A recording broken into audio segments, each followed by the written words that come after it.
আজকে তাদের জীবনের ঘটে যাওয়া নানা ভৌতিক ঘটনাগুলো শেয়ার করবেন। সো আমরা কাকে দিয়ে শুরু করতে পারি? আমার সামনে যিনি আছেন, আপনার নামটা একটু বলেন। আমার নাম মোহাম্মদ সবুজ সরকার। সবুজ সরকার, আপনার বাড়ি হচ্ছে রংপুরে? আমার দেশের বাড়ি রংপুরে, আমি জবের পারপাসে এখন চট্টগ্রামে আছি। চট্টগ্রামে আছেন, ওকে। কিছুদিন আগে আপনি ফেসবুকে নক করেছিলেন আমাকে। সো আপনি ডরের জন্য হোক বা যে কোনো কারণেই হোক না কেন, আপনি বেশ কিছু এক্সপেরিয়েন্স গেদার করেছেন গ্রামের বিভিন্ন জায়গাতে গিয়ে। আজকে আপনি সেটা শেয়ার করতে চাচ্ছেন, রাইট? সো আপনাকে দিয়ে আমরা শুরু করি। ধন্যবাদ কিবরিয়া ভাই। অ্যাকচুয়ালি আমি সবুজ সরকার এখানে আসার জন্য অনেক চেষ্টা করছি, তো ধন্যবাদ আপনাদের সকলকে, এবিসি রেডিওকে। আজকের আগ পর্যন্ত এরকম কোন প্রোগ্রামে আসেনি, যে ভুল ত্রুটি ক্ষমার দৃষ্টিতে দেখবেন সবাই। আচ্ছা সবুজ ভাই, আপনার ভুল ত্রুটি হচ্ছে কিছু হচ্ছে না হচ্ছে এটা নিয়ে কোনো চিন্তা করার কারণে সবাই ভাবেন আমরা একটা আড্ডার মধ্যে বসছি, আমরা ভৌতিক গল্পগুলো একজন আরেকজনের এক্সপিরিয়েন্স গুলো শেয়ার করবো, দ্যাটস ইট। এবং আমাদের এই শেয়ারিংটা মানুষজন যারা রেডিওর থ্রুতে শুনছে তাদেরও একটা এক ধরনের এক্সপিরিয়েন্স হবে। সো আপনি নিশ্চিন্তে আপনার এক্সপিরিয়েন্স গুলো শেয়ার করুন। সুমন ভাই, তো আসলে ডরের পাগল আমি সেই ডরের শুরু থেকে, যখন থেকে ডরের অ্যাডটা হয় তখন থেকে আমি কান পেতে থাকি যে ডরটা কখন শুনবো। তো তখন যে কোনো কারণবশত আমার আম্মা স্ট্রোক করে, আম্মা মারা যায়। তো আম্মা মারা যাওয়ার 4 দিন পরে ডরের প্রথম পর্বটা শুরু হয়, এবং আমি কিন্তু সেই একটা দুঃখজনক মুহূর্তে আমি সেই ডরের প্রথম পর্বটা মিস করিনি। তো সেইখান থেকে আমি ডর শুনি যতটুকু সম্ভব হয়। তো আসলে আমার জীবনে কোনো এক্সপিরিয়েন্স ওইভাবে আমি করতে পারিনি, দু একটা ছোটখাটো বিষয় ছাড়া। তো আমার একটা শখ ছিল যে আমি ভয় পেতে ভালোবাসি। তো এবার দেশের বাড়িতে গেলাম 1 সপ্তাহের ছুটিতে। তা আমার মন চাইলো যে আমি একটা দেশের বাড়ি কোথায় যেন? দেশের বাড়ি স্যার রংপুরে। তো আমার মন চাইলো যে আমি একটা হন্টেড প্লেসে বা কোনো শ্মশানে যেখানে আসলে কিছু ঘটে আমি নিজে একটু সশরীরে এক্সপিরিয়েন্স করতে চাই। তো একটা শ্মশানের খোঁজ পেলাম, আমি এবং আমার ভাগিনা নাজমুল, আমরা দুজনে সেখানে যাই আনুমানিক রাত 1:30টার দিকে। তো সেখানে যাওয়ার পরে তো নাজমুলকে আমি বললাম যে নাজমুল, তুমি আমার থেকে কমপক্ষে 20-30 হাত দূরে থাকবা, কারণ দুজন একসাথে থাকলে মোবাইল টোবাইলে কথা বললে আসলে হয়তো ফিল করবো না। তো তুমি একটু দূরে থাকো, আমি একটু দূরে থাকি। কয়টার দিকে গেছেন? আনুমানিক রাত 1:30টার পরে, এবং খুবই নির্জন গ্রামের এলাকায়, মানে একটা ব্যাঙের লাভ দিলেও মনে হচ্ছে যে একটা কিছু হচ্ছে। তো যাই হোক, সেখানে আমরা যাওয়ার পরে আসলে ওইভাবে অশরীরী কোনো কিছু ফিল করিনি, বাট রাত্র 1:30টার পরে নির্জন এলাকায়, বাজার বা কোনো একটা শ্মশানে, কোনো জনমানবহীন এলাকায় ভয় যে কত প্রকার কি কি লাগতে পারে, আমরা দুজন মানুষ থাকার পরেও কোনো কিছু না দেখেও এমনটা ফিল হয়েছে যে আমরা 5-7 মিনিটের পরে, মানে দুজন এখান থেকে বলতেছে যে ভাবিনা বলতেছে বাজান আর দরকার নাই, এক্সপিরিয়েন্স লাগবে না, তুমি চলো, প্রয়োজনে তোমার এক্সপিরিয়েন্স লাগলে আমরা কোনো হন্টেড মুভি দেখবো, বাট এইরকম কোনো জায়গায় এক্সপিরিয়েন্স করার কোনো প্রয়োজন নাই। তো পরবর্তীতে আমরাও চলে আসলাম এখান থেকে। আসলে ভয় জিনিসটা এরকম, যদি আমরা ওইভাবে নিজেরা শুনি ওইভাবে পাওয়া সম্ভব না। সবুজ ভাই, আপনার প্রথম ঘটনায় আমরা যাচ্ছি। প্রথম ঘটনায় যাওয়ার আগে যেটা একটু বলতে চাই, আপনি হয়তোবা একটু, অনেকেরই হয় একটু নার্ভাসনেসের কারণে হয়ে যায়, হয়তো আমরা একটু দ্রুত যাচ্ছি, আপনি একটু দ্রুত যাচ্ছেন, হয়তো অনেকের ক্যাচ করতে সমস্যা হচ্ছে স্টোরিগুলো। সো আমার মনে হয় একটু আস্তে আস্তে গেলে যারা রেডিওতে শুনছে বা এখানে আমরা যারা আছি, স্টোরিটা একটু বুঝতে ভালো হবে। আপনি প্রথম স্টোরিটা শুরু করেন। আসলে আমি জার্নি আসছিলাম, এই জন্য আমার মনে হচ্ছে আমি এখনো গাড়িতে আছি, আমি একটু নার্ভাসও ছিলাম। প্রথম স্টোরিটা হচ্ছে রাসেল হাওলাদার, আমার এক কলিগ, তার থেকে নেওয়া। তো রাসেল হাওলাদার স্যার যে ঘটনাটা শেয়ার করছে, আমি তার মতো করে তার সেই ঘটনাটা শেয়ার করতেছি। বাড়ি হচ্ছে বাগেরহাটে, খুলনা কালীবাড়ি গ্রাম, খুলনা বাগেরহাট মোড়লগঞ্জ কালীবাড়ি। তো সেখানে এক হিন্দু পরিবার, তার বাবা শিক্ষক, সেই শিক্ষকের এক মেয়ে নাম হচ্ছে রীতা। আমাদের মুসলমান পরিবারে আছে যে জিনিসটা, যে চাচতো ভাই, মামাতো ভাই, এই ধরনের কিন্তু বিয়ে শাদী হয়ে থাকে। হিন্দু ফ্যামিলিতে এগুলো নাকি নিষেধ আছে। তো যে কোনো কারণবশত তারা, এই রীতা তার এক চাচতো ভাইয়ের সাথে, নাম হচ্ছে বিকাশ, একটা প্রেমের গভীর সম্পর্কে জড়ায়। ফ্যামিলিগত ভাবে জিনিসটা তারা নিতে চায় না বা নিতে পারে না। একটা পর্যায়ে ওই রীতার বাবা রীতাকে নিয়ে ইন্ডিয়া চলে যায় বিয়ে না দেওয়ার জন্য, এবং ওদের সাথে যেন সম্পর্কটা বিচ্ছেদ ঘটে। ইন্ডিয়া নিয়ে গিয়ে তাদের আত্মীয় আছে, সেখানে তাকে রেখে আসে। আসার পরে বিকাশকে বিয়ে করিয়ে দেওয়া হয়। তখন আসলে এটা আজকে থেকে অনেক বছর আগের কথা, মোবাইল টোবাইল এরকম যুগ ছিল না। তো রীতা জানতে পারে প্রায় 3 মাস পরে যে বিকাশ বিয়ে করে ফেলছে বাংলাদেশে। তখন সে ইন্ডিয়া থেকে চলে আসে, যে কোনো পারপাসে চলে আসে। আসার পর বিকাশের সাথে মিট করার ব্যবস্থা করে যে তুমি আমাকে কেন ঠকাইলা, এরকম করলা। তো বিকাশ তখন অলরেডি 2-3 মাস হয়ে গেছে বিয়ের বয়স। তো তখন সে চিন্তা করতেছে যে এখন এটা আর সম্ভব না, তুমি তোমার মতো জীবন সাথী বেছে নাও, আমি আমার মতো ভালো আছি, ফ্যামিলি বিয়ে করিয়ে ফেলছে। তখন রীতা তাদের বাড়ির পাশে একটা আম গাছের সাথে রাত্রের বেলা সুইসাইড করে। সুইসাইড করার পর কোনো নোট লিখে যায় না। তো পরবর্তীতে এই রিতাকে যখন তারা সৎকার করতে যায়, আগুন দেওয়ার আগেই লাশটা মোচড় দিয়ে উঠতেছে। তো সবাই চিন্তা করতেছে কি এটা তো নিশ্চিত করা হয়েছে যে মারা গেছে, এবং আম গাছের সাথে ঝুলে ছিল, এটা নামানো হয়েছে, নিশ্চিত করা হয়েছে মারা গেছে। এখন সৎকার করার সময় এটা লাশটা মোচড় দিয়ে উঠতেছে, এটা একটা অবশ্যই প্যারানরমাল বিষয় বা এটা নিয়ে একটা ভয়ের বিষয়। তো একটা সময় পরে তারা এটা অনেক করে, যখন আগুন দেওয়া হয়, আগুন দেওয়ার পরেও লাশটা বারবার এরকম উঠে যাচ্ছে, লড়তেছে। যাই হোক, যে কোনো ভাবে সৎকার করা হয়। তো সৎকার করার পরে ওই এলাকায় প্রত্যেক রাত্রে রিতা তাদের ফ্যামিলি মেম্বার এবং ওই বিকাশের বাড়িতে রাত্রের বেলা তারা সেই রিতার সাউন্ড শুনতে পায়। রিতা নাকি ডাকে, নাম ধরে ডাকে। একটা সময় এলাকায়, এখন থেকে আরো 15 বছর আগের ঘটনা প্রায়, ওরা সবাই একটা ভয় পাচ্ছে যে কখন বুঝি রিতা আসে রাত্রে। তো সবাই সন্ধ্যা হলে দরজা জানালা। এটা কি মানে ডাকে বলতে কি কোনো পার্টিকুলার পার্সনকে ডাকে বলতে ওই যে বিকাশ, যার সাথে তার সম্পর্ক ছিল, সেই বিকাশকে বেশি ডাকে। এবং রিতার একটা ছোট বোন ছিল, তাকে নাকি খুব বেশি ভালোবাসতো সে, সেই ছোট বোনটাকেও ডাকে, তার নাম পুতুল, পুতুলকেও ডাকে। মানে এলাকার প্রায় অনেকের বাড়িতে এই ডাকটা, মানে রিতার ডাক তারা শুনতে পায়। তো শুনতে পাওয়ার পরে এক সময় তারা চিন্তা করে যে মানে সন্ধ্যার পরেই তারা দরজা জানালা বন্ধ করে দিয়ে ওর ভয়টা কাজ করে সবার মধ্যে। তো একটা সময় তারা এই জিনিসটা করতে করতে বিরক্ত হয়ে যায় যে প্রতিদিনই হচ্ছে ওই এলাকায় আরেকজন ব্যক্তির নাম হচ্ছে গণেশ। তো সেই গণেশ আবার আপনি জানেন যে খুলনা জেলায় আপনার চিংড়ি মাছের চাষ করা হয়, মাছের ঘের বলা হয়। তো সেগুলো পাহারা দেওয়ার জন্য কিছু পাহারাদার রাখা হয়। সেই গণেশ হচ্ছে সেই চিংড়ি মাছের ঘের পাহারা দেয় রাত্রে। তো সবাই ভয় পায়, মোটামুটি দরজা জানলা দেয়, কিন্তু ওর তো ওইটা ডিউটি, ওর তো কাজটা করতে হবে রাত্রে। তো অনেক সাহস নিয়ে একটা সময় সে চিন্তা করে যে ও ভয়টার কাজ করলে হবে না, আমাকে তো আমার চাকরি বাঁচাইতে হবে, আমার কাজ করতে হবে। তো সে একদিন এরকম ওই রিতাদের বাড়ির পাশ দিয়ে যাচ্ছিল রাত্রের বেলা পাহারা দিতে ঘের। তো তখন ওই রিতা তাকে ডাক দেয়, এই গণেশ সামনে যাস না। মানে আমাকে যে শেয়ার করছে আমি আসলে তার মতো করে বলতে পারতেছি না, অনেক মানে ভয়ের ব্যাপার ছিল এটা যে এই গণেশ সামনে আগাস না, মানে এরকম করে বলতেছে। গণেশ চিন্তা করলো যে কে বলে, কোথাও তো কিছু দেখি না। একটা সময় পরে গণেশ আবার আগায়, তো আবার ডাক দেয় গণেশকে যে গণেশ সামনে আর যাস না, তোর বিপদ আছে কিন্তু। তো গণেশ বলে যে আমি যদি সামনে না যাই তাহলে মাছের ঘের পাহারা দিবে কে, তোর বাপ, মানে এরকম একটা কথা বলে বসে। তো এরকম কথা যখন বলে আবার সামনে আগাতে যায়, তখন সামনে একটা কাফুলা গাছ বলে অনেকে, অন্যান্য দেশে অনেক অন্য নাম থাকতে পারে। ওই গণেশ দেখতেছে যে কাফুলা গাছের মধ্যে সাদা শাড়ি পরা, প্রায় 10-12 হাত চুল সামনের দিকে হেলানো, মানে ফেস দেখা যাচ্ছে না, সামনের দিয়ে চুলগুলো ফেলে দিয়ে রাখছে, সাদা শাড়ি পরা। তো তখন তো গণেশ এক প্রকার ভয় পেয়ে যায়। তো ভয় পেলেও সে চিন্তা করতেছে যে আমাকে তো আমার কাজটা করতে হবে, তা আমি যদি এখন ভয় পাই, এখন যদি দৌড় দিই তাও তো এটা আমাকে অ্যাটাক করবে। তা আমি ওকেও আমি একটু ভয় মানে করি, ওর সাথে কথোপকথন হয়। এরকম বলে যে তুই কি চাস আমার কাছে, আমি তো গরিব মানুষ, আমি তো তোর কোনো ক্ষতি করিনি, তোর ক্ষতি যে করছে ওই বিকাশের কথা বলে যে তুই যদি ওর কোনো প্রেতাত্মা হয়ে থাকিস রিতার, তাহলে বিকাশের ব্যাপার এটা, আমি তো তোর কোনো ক্ষতি করিনি, তুই আমার সামনে কেন বাধা দিচ্ছিস।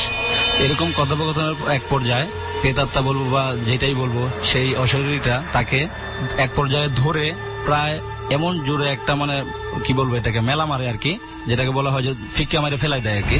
প্রায় 20-30 হাত দূরে গিয়ে একটা ছোট একটা পুষ্করিণীর মতো থাকে। তো সেই পুষ্করিণীর মধ্যে গিয়ে পড়ে হচ্ছে গণেশ। তো গণেশ ওইখানে পড়ে তো চিল্লাচিল্লি করে, এবং যেই কাফুলা গাছটার মধ্যে সে দাঁড়ানো ছিল বা ওইখানে ছিল, সেই কাফুলা গাছটাকে তুলে ফেলে। যেই গাছটা নাকি আমাকে রাসেল ভাই যেই ঘটনা যে বলছে, সে বলছে যে যেই গাছটা আমার মনে হয় যে 8-10 জন মানুষও এটা তুলে ফেলা সম্ভব না মানুষের হাত দিয়ে, সেই গাছটাকে উপড়িয়ে ফেলে পাশেই আবার সেই যে ডোবাটা ছিল, সেই ডোবাটার পাশেই আবার ওই গণেশের বাড়ি ছিল।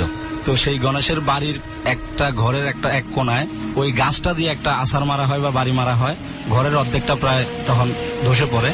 তো এই পর্যায়ে তখন গ্রামের মানুষজন ছুটে আসে, লাইট টাইট নিয়ে ছুটে আসে, দেখে যে গণেশ ওই পুষ্করিণীতে পড়ে আছে এবং ওই কাফুলা গাছটা তোলা। তো এই গাছটা তো আসলে কোনো ক্যারেন ছাড়া, ঘরের একটা অংশ ভাঙা, ঘরের একটা অংশ ভাঙা, এবং ওই গাছটা ওই ঘরের একটা অংশ যেখানে ভাঙা ওইখানে মানে ফেলানো। এটা আসলে কোনো ক্যারেন। আচ্ছা, একটু আমাকে বলেন তো, আমি একটু থামাচ্ছি, যে গাছটা আর ঘরের দূরত্ব কতটুকু ছিল? গাছটা আর ঘরের দূরত্ব রাসেল ভাইয়ের ভাষ্য মতো এটা প্রায় 50 গজ। আচ্ছা, এটা কি এমন যে গাছটা কোনোভাবে যদি হেলে পড়ে তাহলে ওই বাড়িতেই যে পড়ার কথা? না না, আসলে হেলে হেলে পড়লেও এটা বাড়িতে যাওয়া কোনোভাবে সম্ভব না। 50 গজ এটা অবশ্যই আমরা বুঝি, একটা গাছ 50 গজ তো অবশ্যই হয় না, কাফুলা গাছ এটা হয়তো 10-15 গজ হয়।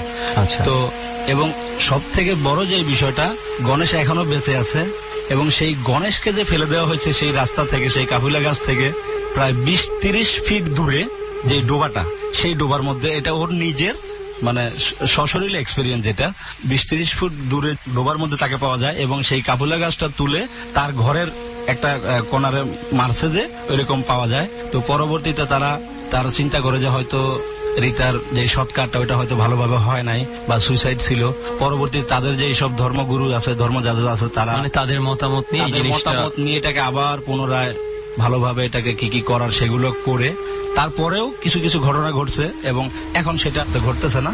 তো এই ছিল আমার প্রথম স্টোরি। আচ্ছা, আমি একটু এই জায়গাটাতে বলতে চাই, অনেকের কাছে বিষয়টা এমন হতে পারে যে হয় না যে সিনেমায় আমরা দেখেছি কোনো ঘটনার মতো যে দুইটা পছন্দের মানুষ থাকে, একজন কোনো কারণে সামহাউ সুইসাইড করেছে, পরবর্তীতে তাকে ডিস্টার্ব করছে। অনেকের কাছে এই ধরনের মনে হতে পারে এটা। সো আমি বলবো যে আসলে এই জায়গাটাতে আমাদের জাস্টিফিকেশন দেওয়ার আসলে কিছু নাই। আমরা এটা বলতে পারবো না যে is it 100% true or fake. So আমরা শুধু একজনের এক্সপেরিয়েন্স ছিল, সেই এক্সপেরিয়েন্সটাকে আপনাদের সামনে তুলে ধরেছি। বাকি ঘটনাটুকু আপনি কিভাবে নেবেন এটা সম্পূর্ণ আপনার ব্যাপার। এই জিনিসগুলো আমরা কেউ 100% সত্য এটা নিয়ে আমরা কখনোই বলতে পারবে না, এটা আমার মনে হয় কেউ পারবে না। শুধু আমরা ঘটনাগুলোকে তুলে ধরছি। সো আরেকটা বিষয় হচ্ছে যে উনি যেটা বলেছে যে ঘরও গাছ ঘরের উপরে ফেলেছে, আমার যেটা মনে হয়েছিল যে প্রথমে গাছটা যদি ঘরের কাছাকাছি হয়, কোনো কারণে গাছটা যদি হেলে যায়, মাটিতে হয়তো ধসে গেছে বা কিছু একটা হেলে গিয়েও ঘরের উপরে পড়তে পারে, সেক্ষেত্রেও ঘরটা ড্যামেজ হইতে পারে। এক্ষেত্রে আমি বলবো যে ভৌতিকতার বা অলৌকিকতার কিছুই নেই। কিন্তু দূরত্ব যদি এমন হয় যে এই গাছটা হেলে পড়লো ওই বাড়িতে পড়ার কথা না, তারপরেও যদি হয়ে থাকে, কিছুটা মনে একটু আনইউজুয়াল মনে হয়। তো জানি না আসলে যাদের সাথে ঘটেছে ওই ঘটনাটা, যারা এক্সপেরিয়েন্স করেছে তারাই আসলে বলতে পারবে যে মূল বিষয়টা আসলে কি ছিল। সো এইটা হচ্ছে সবুজ ভাই আপনার প্রথম ঘটনা ছিল। তো আমি আমার আরেকটা ঘটনা আছে, আমরা ছোট্ট করে একটু সেই ঘটনাটা শুনবো, কারণ আজকে যেহেতু অনেক গেস্ট রয়েছে আমাদের সাথে, প্রত্যেকের এক্সপেরিয়েন্স আমরা বলবো। বিষয়টা হচ্ছে আমার শ্বশুরের সাথে, আমার শ্বশুর বাড়ির অনেক ফ্যামিলি মেম্বারই আসলে এই বিষয়টার সাথে ইনভলভ এবং আমার শাশুড়িও মারা যায় তাদের ভাষ্য মতে। তখন আমি বিয়ে করিনি, আমার শাশুড়ি মারা যাওয়ার পরে আমার বিয়ে হয়েছে। তা আমার শাশুড়িও মারা যায় নাকি এই ধরনের কোন অ্যাক্টিভিটিসের কারণে। তা সবার ভাষ্য মতে আমার শাশুড়ির সাথে কোনো একটা জিন ছিল বা কোনো একটা কিছু তার সাথে ছিল, যেটা আমার শ্বশুর আবার বলে রাখি সুমন ভাই, আমার শ্বশুর হচ্ছে মসজিদের ইমাম। আচ্ছা। আমার শাশুড়ি, আমি যদিও তাকে দেখা হয়নি, তার ছবি দেখেছি। তো আমার যারা বড় যারা আছে তারা যেটা বলেছে যে আমার শাশুড়ি ছিল অত্র এলাকার মধ্যে সব থেকে বেশি সুন্দরী তাদের ভাষ্য মতে। তো আমার শ্বশুর মসজিদের ইমাম, সেই ক্ষেত্রে আমার শাশুড়ির সাথে যে জিনিসটা ছিল, উনি কিছু আবদার করতো, স্বপ্নে দেখাইতো। এবং একটা জিনিস সুমন ভাই, আমরা স্বপ্ন দেখি, স্বপ্ন কিন্তু কখনোই স্বামী স্ত্রী দুইজনে একই স্বপ্ন দেখা আমার মনে হয় যেটা পসিবল না। তো আমার শ্বশুর আর শাশুড়ির ক্ষেত্রে এই জিনিসটা প্রায় ঘটতো, তারা দুইজনে সেম টাইম সেম স্বপ্নটা দেখতো। তো তাদের কাছে সেই জিনিসটা কিছু চাইতো কিরকম, যে আপনার হিন্দুদের যে সিঁদুর, তারপরে মুরগির রক্ত, মানে এই ধরনের কিছু জিনিস তাদেরকে স্বপ্নে চাইতো। তো আমার শ্বশুর যেহেতু মসজিদের ইমাম, তার কথা হচ্ছে আমার দ্বারা এমন কোন কাজ করা সম্ভব না যেটা শরীয়ত বিরোধী বা ইসলামের দৃষ্টিতে যেটা যেটা যায় না উনি সেটা উনি করবে না। উনি যেটা বলতেছে যে ও যা করার বা মানে ক্ষতি হবে এরকম স্বপ্ন দেখায়, মানে যা ভয় দেখানোর দেখাক আমি করবো। এবং উনি ওনার দিক থেকে যে ইসলামিক যে প্রোডাক্ট গুলো, যে প্রোটেকশন গুলো সেগুলো সে ইউজ করে। তো একটা পর্যায়ে সে ডিস্টার্ব করাটা থামে না। যেমন আমার মিছের যেটা, মানে আমি যাকে বিয়ে করছি, সে একটা জিনিস দেখতো, সব সময় সাপ দেখতো। কোথায়? ফ্যামিলিতে, ঘরে, বাহিরে, বাথরুমে, টয়লেটে, মানে স্কুলে, ক্লাসে, যে কোনো জায়গায় সে শুধু সাপ, শুধু সাপ সেই দেখতো, শুধু সেই দেখতো। এবং তার ভাষ্য মতে যে সে যখন ছোট, ধরেন ক্লাস 3-4 পরে, যখন সে বাথরুমে যাইতো, ওই সাপ দেখতো, তাকে 2-3 জনে নিয়ে বাথরুমে যাইতো এবং তাকে বাথরুমের ভিতরে বসাইতো না, বলতো তুমি খোলা জায়গায় বসো, তুমি ভয় পাও, তুমি খোলা জায়গায় বসো, আমরা আছি পাশে। এবং সে ওইখান থেকে চিকুর দিত, কিন্তু কেউ দেখতেছে না, সে সাপ দেখতেছে। এই জিনিসটা সে ফিল করে। এবং আমার যে ছোট শালিকা, সেও এরকম পজেস্ট। তার সাথে একটা ঘটনা যেটা আমার সাথে ঘটে, যে আমরা একবার জামাই, মানে আমরা তো মেয়ের জামাই শ্বশুরের, তো আমরা 4 মেয়ের জামাই তার বাড়িতে আমন্ত্রণে আছি তখন। তো দেখবেন যে গ্রামের বাড়িতে পিঠা চিরা জামাইদের আপ্যায়ন এরকম মানে কিছু ব্যাপার থাকে। তো আমরা যাওয়ার পরে শাশুড়ি কিন্তু নাই, সেক্ষেত্রে আমাদের বড় জ্যাঠ অর্থাৎ আমাদের সবার বড় বোন বা আরো যারা আছে খালা টালা তারা সবাই এসে আমাদেরকে ওই আপ্যায়ন গুলো করার জন্য তারা পিঠা চিরা বানাচ্ছে। তো একটা পর্যায়ে তেলের পিঠা তৈরি হয় সুমন ভাই, দেখবেন গ্রামে এটা এখনো প্রচলন আছে। তো তেলের পিঠা তৈরি করছে, আমরা সবাই চেয়ারে বসা, খাটে বসা। তো আমার সেই ছোট শালিকা, ওর নাম হচ্ছে আকলিমা, ও খাটে বসা। তো হঠাৎ করে পিঠাগুলো যখন বলের মধ্যে এনে আমাদেরকে দিছে যে তোমরা এগুলো খাও, আরো বানাচ্ছে কিন্তু পাকঘরে। তো আমরা খাবো বা খাচ্ছি, কেউ হাতে নিচ্ছে এরকম। তখন আমার সেই ছোট শালিকা, ও তখন সম্ভবত 1-2 পড়ে এরকম। তো ও কি করলো, খাট থেকে লাফ দিয়ে ফ্লোরে নামলো, অর্থাৎ নিচে আসলো। এটা আসলে একটা মানে কি বলবো, এতগুলো মুরব্বীদের সামনে সে এটা করবে না কখনো, এবং অনেক ছোট। তো লাফ দিয়ে আসার পরে আমাদের সবার বড় যে দুলা ভাই, ওর সন্তানও কিন্তু ওই শালিকার থেকে বড়। তো তাকে বলতেছে যে আমাকে পিঠা দে। আমার সেই শালিকা তাকে বলতেছে আমাকে পিঠা দে। এখন সে সবার বড় দুলা ভাই, আমরা তাদেরকে আমরা নিজেরা আপনি করে বলি। তো ও তো এখানে তুই তাই করে বলার কোনো প্রশ্নই ওঠে না। তো আমার দুলা ভাইও সেটা বুঝতে পারছে যে সামথিং রং। তো সে বলছে ঠিক আছে পিঠা খাবি, বস, বসে খা।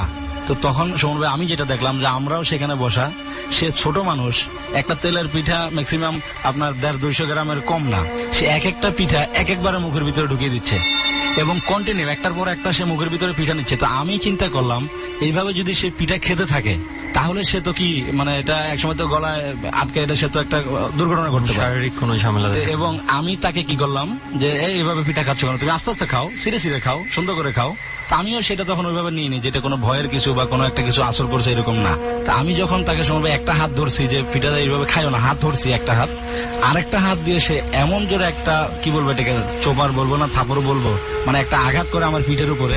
এবং আমি নিজে চৌকাট আছে ঘরের দরজার যে চৌকাটটা, আমি সেই চৌকাটের উপরে পড়ে যাই, যেটা আসলে ছোট্ট বাচ্চা যে এখানে ক্লাস 2-তে পড়ে, তার দ্বারা আমার মতো একজন কি বলবো 50-60 কেজি ওজনের একটা মানুষকে যদি একটা চোপার মেরে যদি 3-4 ফিট দূরে ফেলে দেয়, এটা আমি নিজে চিন্তা করলাম যে এটা সম্ভবত বড় ধরনের কোনো মানুষ ছাড়া এটা এই ধরনের কোনো আসলে সম্ভব না। তো আমি সেই চৌকাটের সাথে পড়ে যাই, ব্যথা পাই, এবং আমার একটা এমন একটা অবস্থা হয় যে আমার পিঠের মধ্যে মারছে, তো পিঠের মধ্যে সেই আঘাতটা পড়ার পরে আমার বুকে পিঠে একটা মানে জাম খেয়ে গেছে, মানে চাপ লেগে গেছে। পরবর্তীতে আমাকে সরিষার তেল মাইজে তারপরে আমাকে করা হয়েছে, এবং তখন ওই আমার শ্বশুর আসে, আইসা বিভিন্ন রকম সূরা দোয়া কেরাত পড়তে আর শালি তখন আবার আস্তে আস্তে স্বাভাবিক আসে। কিন্তু মূল বিষয়টা হচ্ছে যে সুমন ভাই, যে শ্বশুরের সাথে যেই ঘটনাটা, শ্বশুরকে বিভিন্ন সময় বিরক্ত করতে করতে এইভাবে তার ফ্যামিলিতে করে, এবং তাকে দেখবেন সে যেহেতু মসজিদের ইমাম, তাকে বিভিন্ন জায়গায় বিয়ে শাদিতে, তারপর কোনো দাওয়াতে, তো সে যে কোনো একটা কারণে অনেক দূরে একটা দাওয়াতে চলে যায়। সে আস্তে আস্তে আপনার রাত্রে প্রায় 12টা-1টা বেজে যায় গ্রামে নিজের বাড়িতে। তো বাড়িতে ঢোকার আগ মুহূর্তে যে রাস্তাটা আছে, সেই রাস্তার দুই পাশেই খেজুর গাছ আছে, এই খেজুর গাছের রস টস পাড়া হয় বা খেজুরও ধরে।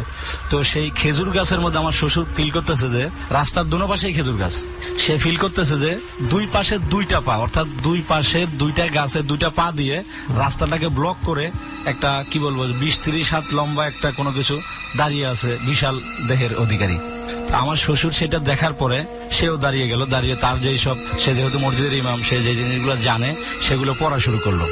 পড়া শুরু করতে করতে সাইড দিচ্ছে না শ্বশুরকে। তো সাইড না দেওয়ার কারণে সেও একটার পর একটা পড়ে যাচ্ছে। এখন দেখতেছে যে তার কাছে আর এমন কোন বাক্য বা এমন কোন জিনিস নাই যে সেটা দিয়ে সে ওই অশরীরটাকে সরাবে বা করবে। তখন সে তার সাথে কথোপকথন করে যে তুই আমাকে জায়গা দে। তখন সে নাকি বলে যে তুই আমার পায়ের নিচে দিয়ে, অর্থাৎ যেটা দুই পাশে 2 পা দিয়ে দাঁড়িয়ে আছে, আমার নিচে দিয়ে যাইতে বলে তাকে। তো এই জিনিসটা নাকি যদি নিচে দিয়ে যাওয়া হয় তাহলে নাকি এটা ক্ষতি হইতে পারে এই ধরনের। তো সে ওইটা যায় না গিয়ে তার কাছে আর একটা মাত্র অপশন থাকে, পায়ের বুড়ো আঙ্গুল দিয়ে মাটি, জমিন থেকে মাটি তুলতে হবে, তুলে ওই মাটিটা হাতে নিতে হবে, হাতে নিয়ে যে কোনো একটা সূরা বা যে কোনো একটা দোয়া ওইটা পড়ে ওই জিনিসটার দিকে সেই মাটিগুলো ছুঁড়ে মারতে হবে। তার কাছে যে জিনিসগুলো ছিল সবগুলো সে শেষ করে ফেলছে, মানে প্রায় 2-2.5 ঘন্টা এগুলো ইউজ করছে, কিন্তু সে কোনো কারণে তাকে সরাইতে পারে নাই। তো পরবর্তীতে সে যখন ওই কাজটা করে যে পায়ের বুড়ো আঙ্গুল দিয়ে মাটি তুলে হাতে নিয়ে ওই মাটিটাকে পরে তারপরে সেই জিনিসটার দিকে যখন ছুঁড়ে মারে, তখন সে নাকি বিকট একটা শব্দ করে ভ্যানিশ হয়ে যায় আর বলে যে আজকের মতো বেঁচে গেলি, তো ভবিষ্যতে আর কোনোদিন পাইলে ছাড়বো না। আরো 2-1টা ঘটনা আছে তার সাথে, সে যদি সময় থাকে সুমন ভাই পরে হয়তো বা সময় হলে কোনো একদিন। এটাই ছিল আমার দ্বিতীয় ঘটনা সুমন ভাই। আসলে আপনার দ্বিতীয় ঘটনাটা এইটাও মানে আসলে হয় কি আমাদের যে হরর এক্সপিরিয়েন্স গুলো আছে মানে অনেকেই হয়তো আমার সাথে যারা আছেন অনেকেই একমত হবেন যে প্রত্যেকেরই কম বেশি মোটামুটি মূল সিনারিও গুলো একই রকমের যায় দাঁড়ায় এন্ড অফ দ্য স্টোরিতে যায় একই রকমের হয়ে যায়। তবে আপনি যেই ঘটনাটা বলেছেন প্রথম দিকে আপনি যে আপনার ওয়াইফের ঘটনাটা বললেন উনি কি মানে সাপ ভয় পায় এখনো? এটা আসলে বিয়ের আগের ঘটনা যেটা সুমন ভাই, তো এটা আমি জানতে চাচ্ছি উনি কি মানে এখন কিছু কিছু মানুষের কিছু কিছু জিনিসের প্রতি ফোবিয়া থাকে একটা, আপনার ওয়াইফের কি এই ধরনের সাপের প্রতি ফোবিয়া আছে? এখন কিন্তু নেই, এখন আমার 2টা বাচ্চা এবং আমার বিয়ের পরে আমি যখন তাকে এখন আর এই ধরনের প্রবলেম নেই, তো এখন আর সেই জিনিসগুলো আসলে হয় না। অনেকে হয় কি অনেক সময় যে কিছু জিনিসের ফোবিয়া থাকলে মানে আমিও সাপ ভয় পাই সত্যিকার অর্থে। আমার মাঝে মাঝে মনে হয় আমি গ্রামে গেলে বা আমি যখন পা নামায়া খাটের উপর বসে আমার মনে হয় যে নিচে আবার নাইতো সাপ, মানে মাঝে মাঝে মানে হয়ে যায়, মানে চিন্তা ভাবনা চলে আসে, এটা ফোবিয়া, এটা আসলে সেটা ঠিক আছে। তবে আমরা এই রুমে এখন মনে করেন যে 5-6 জন মানুষ বসে আছি, অবশ্যই এখানে একজন মানুষ যদি আমরা সাপ দেখি এটা অবশ্যই একটা একটু এটাই আমি বলছিলাম যে আসলে ফোবিয়া অনেকের থাকে, আবার এটা ফোবিয়া হিসেবেও দেখা ঠিক নাও হতে পারে। যাই হোক একটু থামাতে হচ্ছে এই মুহূর্তে আপনাকে, কারণ একটু বিরতি নেওয়ার সময় হয়ে গেছে, একটু ব্রেক নেই। আমরা যেটা বলছিলাম যে আমরা আসলে তো জানি না এই বিষয়গুলো, জাস্ট কারণ এই যে আপনি যেটা বলেছিলেন যে ওই যে 2 দিকে 2 পা ইয়ে করে দাঁড়িয়ে থাকা, আমি ইন্টারনেটে একটা ঘটনা পড়েছিলাম ঠিক এই টাইপের, একটু ভিন্ন পরিবেশ, আমি জানি না ডরে আগে শেয়ার করা হয়েছে কিনা। লাইক এইটা হচ্ছে আমেরিকার কোন একটা শহরে আর কি, মানে একটা বাঙালি দম্পতি থাকে, ওরা কোথাও মানে একটু কান্ট্রি সাইডে থাকে আর কি, মানে শহর থেকে একটু বাইরের দিকে। তো এরা কোনো একটা মানে দাওয়াত খাওয়ার জন্য আর কি শহরের দিকে আসছিল, তো ওইখানে প্রত্যেকের গাড়ি থাকে, অনেক দূরে এরা মুভ করে। তো দেখা গেছে তো ওরা দাওয়াত খেয়ে যাওয়ার সময় নাকি এরকম হয়েছে যে এমন একটা জায়গা দিয়ে যাচ্ছিল যেখানে আসলে খুব ফাঁকা, মানে ওই ধরনের আশেপাশে এটা ডরের 5-10 কিলোমিটারের মধ্যে নাই। আমি কোনো একটা গেস্টের কাছে হয়তো বা শুনে ডরের আমি শুনেছি, রাইট। সো তো ওখানে যেটা নাকি দেখেছে ঠিক ওখানেও এইরকম কিছু একটা ছায়ার মতো দেখেছে এবং ওরা ভয় পেয়ে গেছে, এবং লাস্টে এমন হয়েছে যে ওরা 911-এ কল করেছে পুলিশের কাছে যে কিছু একটা আছে, যে ওরা মানে ভয় পাচ্ছে। দেন পুলিশ আসছে, পুলিশ এসে দেখার পর আর ওই ধরনের কিছু দেখতে পায় নাই। পরে পুলিশ ওদেরকে মানে প্রোটেকশন দিয়ে মানে বাসা পর্যন্ত পৌঁছে দিয়ে আসে। সো জাস্ট হয় না, মানে আমরা এই ঘটনাগুলো শুনতে শুনতে অনেক সময় নিজেদের কাছে অনেক সময় ফানিও মনে হয়, অবাস্তবও মনে হয়। আমি যদি আজকে আমার ড্রয়িং রুমে বা বেডরুমে শুয়ে শুয়ে আমি শুনতে থাকি তখন এটা কিভাবে সম্ভব, কি ধরনের? আসলে সুমন ভাই আপনারা আরেকটা বিষয় যেটা আমাদেরকে বলে থাকেন মাঝে মাঝেই ডরের ফাঁকে ফাঁকে, যে জানালাটা হালকা করে খোলা রাখুন, জানালাটা লাইট বাতিটা অফ করে রাখুন। অ্যাকচুয়ালি আমার জানা মতে, কারণ আমি তো ডরের একজন মানে কি বলবো যে আমার চাকরি চলে যেতে পারে, আমি চাকরি চেঞ্জ করছি ডরের জন্য, কারণ আমাকে এই চাকরিটা করতে হবে যে চাকরিটা আমি সকাল 9টা পর্যন্ত ঘুমাতে পারবো। কারণ রাতে যদি ডর শুনি, আপনার জীবনের গল্প শুনি, আমাকে সকালবেলা অবশ্যই লেটে উঠতে হবে। চাকরি চেঞ্জ করছি এই ডরের জন্য। তার মানে ওনার ডরটাই ওনার, আমি ডরকে ভালোবাসি। আমি আসলে এরকম অনেকেই আছে আসলে যেটা আপনারা বলেন জানালা খোলা রেখে বাতি অফ করে একা, এটা আমার মনে হয় না যে 1% লোক এটা ফলো করে কিনা। কারণ আমি ডরের জন্য চাকরি চেঞ্জ করছি, বাট আমি কিন্তু এই জানালা খোলা রেখে ডর শুনতে পারি না। ওকে, ঘটনাগুলো মানে ওইভাবে ফিল করার জন্য একটা এনভায়রনমেন্টের দরকার হয়, দ্যাটস হোয়াই আমরা বলে থাকি। এখন কে কিভাবে শুনবেন এটা সম্পূর্ণ যার যার পার্সোনাল ব্যাপার। যাই হোক, আমরা নেক্সট সবুজ ভাইয়ের ঘটনা তো শুনলাম, আমরা পরবর্তী সবুজ ভাইয়ের ফার্স্ট ঘটনা নিয়ে আমার একটু বিশ্লেষণ আছে। আচ্ছা আচ্ছা, উনি বলছিলেন রিতা এবং বিকাশ। তো রিতাকে যখন আগুনে পোড়ানো হলো তখন রিতা মাঝে মধ্যে একটু বেঁকে যাচ্ছিল, নড়ে চড়ে বসছিল। এটা নড়ে চড়ে বসতো এটা আগুনে পোড়ানোর আগেই। আচ্ছা, বাট আগুনে পোড়ানোর পরে তো পুরো মুভ করে উঠতেছিল, বসে যাচ্ছিল। এটা সাইন্টিফিক ব্যাখ্যা আছে। যখন বডিতে আগুন লাগানোর পর ওইটা বিভিন্ন শরীরে চেঞ্জ হয়। যখন তারা শোয়াচ্ছিল, কাট দিচ্ছিল, তখন তারা এটা ফিল করতেছিল যে নড়ে উঠতেছে বুঝি। তখন থেকে এই জিনিসটা আসলে শুরু। আচ্ছা, আমরা একটু এক কাজ করি, এটা আমরা আর ওই পেছনের দিকে না, একটু সামনে আগাই। আমরা হচ্ছে এবার নেক্সট যিনি আছেন একটু আমরা তাদের কাছে যাই। ধন্যবাদ সুমন ভাই, যদি অনেক ধন্যবাদ আপনাকেও সবুজ ভাই। ওকে, ডর চলছে এবং আমরা সেই যারা ডিমান্ড করেছিলেন আগের ডরকে যাচ্ছেন এবং সেই আগের ডরে ফিরে যাওয়ার একটা ধাপ বলতে পারেন। আমরা ধীরে ধীরে সেটাতে যেতে চাই, কোনো পরিবর্তনই হুট করে সম্ভব না। নতুন ডর যেমন হয়েছে ধীরে ধীরে হয়েছে, আগের ডরও যখন হবে ধীরে ধীরেই হবে। তবে আমরা শুধু এতটুকু বলতে চাই, আমাদের লিসনার যারা রয়েছেন তাদের মতামতের গুরুত্ব অবশ্যই আমরা দিই। সো এখন আমরা যার ঘটনা শুনবো, কারণ আমি শুরুতেই বলেছি যে বেশ কয়েকজন অতিথি আজকে আমার সাথে রয়েছে, তো এই মুহূর্তে যিনি আছে আমরা একটু ওনার সাথে পরিচিত হই। ভাই, আপনার নামটা কি?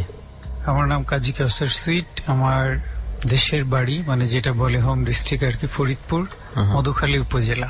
ওকে। আর এখন ঢাকায় থাকছি, চাকরি করছি। ওকে। তো ভাইয়া, আমি যতটুকু শুনেছি আর কি, যে আপনার বেশ কয়েকটা ঘটনা আছে এবং সেটা আপনার গ্রামের বাড়িতেই ঘটেছে। সো আমি এটাও জানি যে আপনি একটু খুব সুন্দর করে গুছিয়ে বলতে পারেন, কথা বলতে পারেন। আই হোপ যে যারা এখানে আছে, ইনফ্যাক্ট রেডিওতে যারা শুনছে, আপনার ঘটনাগুলো খুব ভালোভাবে উপভোগ করতে পারবে। সো শুরু করি আমরা প্রথম থেকে। আমরা তাহলে প্রথম ঘটনায় যাই। প্রথম ঘটনাটা আমার দাদা, যিনি গ্রামে হোমিওপ্যাথিক চিকিৎসক, যেটাকে পল্লী চিকিৎসক বলে আর কি, পাশাপাশি ঝাড়ফুঁক বা তাবিজ এই কাজগুলো উনি করতেন। এটা ঘটেছিল আমি যখন ক্লাস 5-এ পড়েছি, ঠিক তখন। ওই সময়টাতে আপনারা জানেন যে গ্রামের কিছু ব্যাপার থাকে যে মানুষ জিন, তারপরে ভূত বা যেটাই বলে আছো, এটাতে বেশি বিশ্বাস করেন। তো আমার দাদা যে বিভিন্ন সময় যিনি চিকিৎসা দিতেন, এবং উনি মাঝে মাঝে বলতেন যে আমি যে কাজগুলো করি, আমি এটা ছেড়ে দিলে একটা সময় হয়তো এমন হতে পারে যে আমার প্রবলেম তৈরি হবে। এবং তখন উনি মোটামুটি ভালোই বয়স, 55-র মতো হবে আর কি। তো উনি যে ঘরটাতে ঘুমাতেন আমাদের পাশেই, ওই ঘরটা ছিল চাটাইয়ের বেড়া। গরমের দিনে যাতে বাতাস আসতে পারে সেই জন্য ওখানে উনি নিজের মতো করে একটা জানালা কেটে রাখছেন। ওই চাটাই কেটে একটা জানালার মতো অংশ ছোট কেটে ছোট রেখেছেন। আচ্ছা। স্পেস আর কি। হঠাৎ একদিন অনেক রাতে 2টা-3টার সময় হবে, তখন উনি অনেক জোরে চিল্লায় উঠলেন আর কি, অনেক শব্দ করে। তো তখন আমরা সবাই জেগে গেছি। আমি ছোট হলে ঘুম ভেঙে গেছে আর কি, বাবা মা এবং আমাদের বাড়ির সবাই, কাজী বাড়ির সবাই উঠে গেছি। তো তখন ওনার ঘরটা আবার ছিল লক করা ভেতর থেকে। আচ্ছা। তো সেটা আমার দাদি বেঁচে ছিলেন তখন উনি খুলে দিলেন। উনিও যে আসলে কি হলো, তো উনি ঘেমে অস্থির এবং শুধু ওই জানালাটাকে দেখাচ্ছেন আর কি, আর কিছু বলতে পারছেন না। তো তখন আমরা দেখাচ্ছে বলতে হাতে ইশারা করে, মানে আমরা যখন জিজ্ঞেস করছি যে কি মানে কি হলো, কেন চিৎকার করলো, ডাকাত আসলো কিনা বা অন্য কোনো অসুবিধা হলো কিনা। তো তখন ইলেকট্রিসিটির লাইন আমাদের ওখানে যায়নি, টর্চ লাইট এবং ব্যাটারি টর্চ লাইট আর কি। তো সেটা দিয়ে তখন বলা হলো যে সবাইকে তাহলে খুঁজে দেখো যে আসলে কি এমন ঘটলো বা কি আসলো যে কারণে উনি এরকম করলেন। তো খোঁজাটা শুরু হলো এবং খুঁজে আসলে ঠিক ওনার জানলার পাশেই আমাদের টিউবওয়েল ছিল, এবং টিউবওয়েলের জায়গাটা আপনারা জানেন যে ওখানে পানি ছিটে ফোটা এসে স্যাঁতসেঁতে অবস্থায় থাকে আর কি। তো বাইরে আশেপাশে যখন কিছু পাওয়া গেল না, তখন ওই কাছাকাছি খুঁজতে গিয়ে আমরা দেখলাম যে ওখানে প্রায় 1.5 থেকে 2 ফুট লম্বা বড় একটা জুতার দাগ। জুতার দাগ এখন তো আসলে আমরা কি বুঝতে পারছি না যে আসলে কেন এমন হলো, কি হলো। জুতার দাগ? হ্যাঁ, পায়ের দাগ? খালি পায়ের দাগ? না, খালি পায়ের দাগ না, বড় একটা জুতার দাগ। এবং মানে উনি যে অবস্থায় আছেন ওনাকেও আমরা বলতে পারছি না যে বাইরে আমরা এটা দেখেছি, কারণ উনি নিজেই তখন মানে নার্ভাস আছেন। হ্যাঁ। তো পরে আমাদের মসজিদের ইমাম, যিনি হচ্ছে নামাজ পড়াতেন এবং মসজিদের পাশে থাকতেন, তো ওই রাতে আর কি তাকে ডাকা হলো যে আসলে এরকম একটা ঘটনা ঘটলো, তো এর ব্যাখ্যাটা কি আছে। তো তখন উনি আসলেন, উনি দেখলেন এবং উনি বললেন যে আসলে এটা এই মুহূর্তে বলা কঠিন, আর রাত তো বেশি নাই, তো ভোর হলে ফজরের নামাজ, দাদা নামাজ পড়তেন আর কি, তো ফজরের নামাজ পড়লে এরপরে ওনার সাথে কথা বলা যাবে। তো ওই কে আসছিল বা কেন আসছিল এটা ঠিক আমরা জানি না, বাট ওই সময় যে ফিলটা, যে ভয়টা, হ্যাঁ, যে আসলে কে আসলো, কে এরকম। এবং পরে উনি আমাদেরকে বললো যে ওনার হাত ধরে টান দিছে আর কি বাইরে থেকে। আচ্ছা, ওই জানালার ফাঁকা অংশ দিয়ে। এবং যখনই আস্তে টান দেওয়ার ফলে উনি তো ঘুমিয়েছিলেন আর কি, তো জোরে টান দেওয়ার সময় উনি আর কি ফিলটা করছেন, এবং উনি তখন বুঝছেন যে আমাকে হয়তো কিছু করা হচ্ছে, এবং তখনই উনি আসলে এরকম জোরে সরে চিল্লায় উঠছেন। পরবর্তীতে উনি যখন স্বাভাবিক অবস্থায় আসলেন, তো উনি নিজে এটার একটা ব্যাখ্যা দিলেন যে সেটা হচ্ছে যে আমি যে কাজগুলো করি, তো এটা হচ্ছে যে ইসলাম ধর্মে আমরা যারা বিশ্বাস করি যে ধরেন যে ভূতের ব্যাপার বা অন্য কিছু ব্যাপার এগুলো আছে আর কি, তো বলে যারা খারাপ, হ্যাঁ, মানে মানুষকে যারা ভয় দেখায়, মানুষের উপরে আসর করে, নানা রকম ক্ষতি করার চেষ্টা করে, তো উনি বললো যে এরকমই হয়তো কেউ, এবং যাকে হয়তো অনেক আগে বশ করা হয়েছিল, এরকমই কেউ একজন আর কি এসে এই ঘটনাটা ঘটাইছেন। এটা হচ্ছে তার নিজেরই ব্যাখ্যা ছিল। কিন্তু আমি একটা জিনিসের পাচ্ছি না যে ওখানে জুতার দাগ, খালি পায়ের দাগ হলেও হইতো, মানে এই জিনিসগুলা যখনই পেয়েছে যে এই ধরনের কোনো পায়ের চিহ্ন, খালি পায়ের চিহ্ন পাওয়া গেছে, জুতার দাগ, মানে ওইটা আমার কাছে একটু অদ্ভুত রকমের মনে হচ্ছে। যে আমাদের জুতার দাগ। কাছেও আমরা বিভিন্ন সময় গল্প শুনে থাকি যে ধরেন এরকম কিছু আমরা দেখলে আমরা জানি তাদের অনেকে বলে যে পা মাটি থেকে উঁচুতে থাকে, শূন্যে থাকে। শূন্যে থাকে, যেমন হ্যাঁ। মাছ ধরার কিছু গল্প আছে এই টাইপের, Right. যে পা শূন্যে থাকে। কিন্তু এটা কেন আসলো এই ব্যাখ্যা এখন দাদা মারা গেছেন আর কি, এখন অবশ্য আমাদের ফ্যামিলিতে ওই ধরনের কোনো অসুবিধা হচ্ছে না। তো আপনাদের আর কোনো ফ্যামিলি মেম্বার কি, আপনার দাদা যেহেতু ওই জিনিসগুলা করতেন, মানুষজনকে হেল্প করার চেষ্টা করতেন বিভিন্ন ভাবে, তো অন্য কোনো ফ্যামিলি মেম্বার কি কোনোভাবে এফেক্টেড হয়েছে কখনো? না, অন্য কেউ হয়নি। আর উনি মারা যাওয়ার পরে শুধুমাত্র ওই হোমিওপ্যাথিক যে চিকিৎসাটা, সেটা আমার ছোট চাচা উনি আর কি এখন করছেন। বাট এই যে তাবিজের বিষয়টা, বিভিন্ন দোয়া, পানি পড়ে দেয়া, এইসব এই কিছুই বিষয়গুলো এখন আর Okay, আমাদের ওখানে নাই আর কি, হচ্ছে না। ওকে, ঠিক আছে। এটা হচ্ছে আপনার প্রথম ঘটনা ছিল, যেটা আপনার আসলে বলতে গেলে আপনার দাদার সাথে ঘটে গেছে। হ্যাঁ। তো আরো তো কিছু ঘটনা আছে, জি। তো একটু সেইগুলোর দিকেও যাই। হ্যাঁ, আর আরেকটা ঘটনা, এটা মানে আমাদের বাড়ি থেকে মানে পাশের উপজেলার একটা গ্রাম, তো ওখানে একটা পরিবার আছে, এখনো ওনারা আছেন আর কি। তো মোটামুটি ভালো, কলেজে প্রফেসর বা ব্যবসা করেন, ভালো ফ্যামিলি। কিন্তু ওই ফ্যামিলির মেয়ে বউ মানে মহিলা যারা আছে, এরা হচ্ছে আপনার নানাভাবে এই ভূত বলেন বা যেটাই বলেন, এটা দিয়ে ডিস্টার্ব আর কি, নানাভাবে। এবং সেটা এমন যে ওনারা রান্না বাড়া করে না, পুকুরে গিয়ে বসে থাকে, গাছে উঠতে চায়। এই ফ্যামিলির মেম্বাররা, ফ্যামিলির মেয়েরা, শুধু মেয়েরা, হ্যাঁ, ছেলেরা না। আচ্ছা আচ্ছা। তো এখন এরকম প্রত্যেকটা মেয়ের কি হ্যাঁ, অবস্থা? হ্যাঁ, সবাই। ওকে। তো এখন এই যে আগে যে ঘটনাটা বলেছি, এটা তারও 4-5 বছর পরে।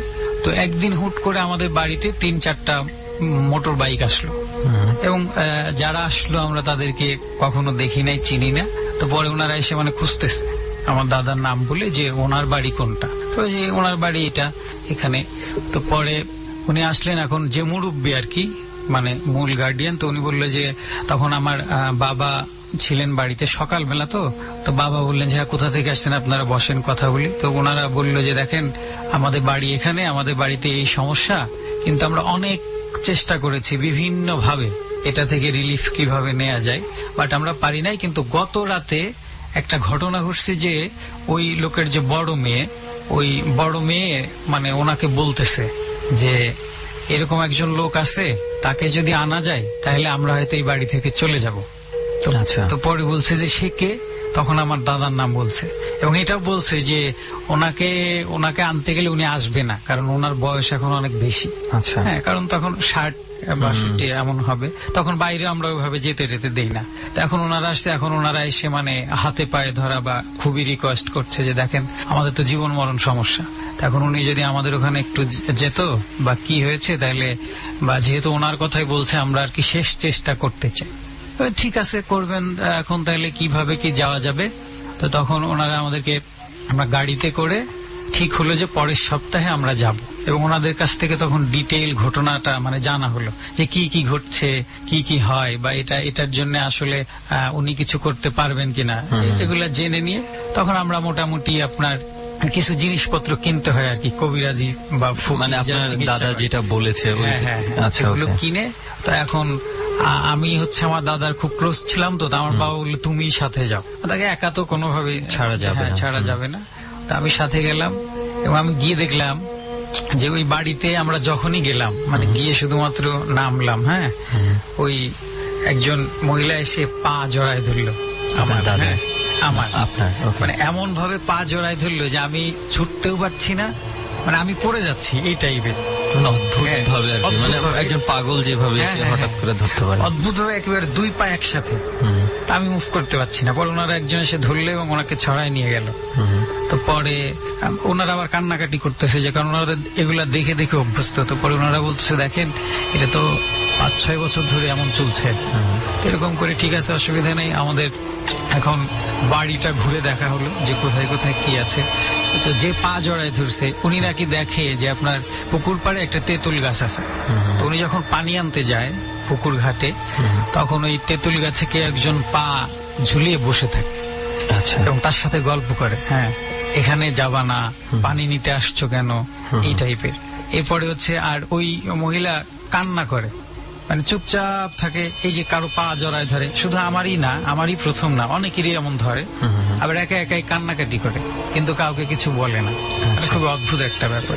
তো পরে ঠিক হলো যে এখন দাদা বললো তাহলে চলো আগে বাড়িটা ঘুরে দেখে আসি। তারপরে অনেক লোক হয়ে গেল যে কেউ একজন আসছে এটা নিয়ে কাজ করবে আর কি। তো সন্ধ্যার পরে মূলত একটা আসর টাইপের বসলো যে এখানে আর কি তাদেরকে চিকিৎসা দেয়া হবে।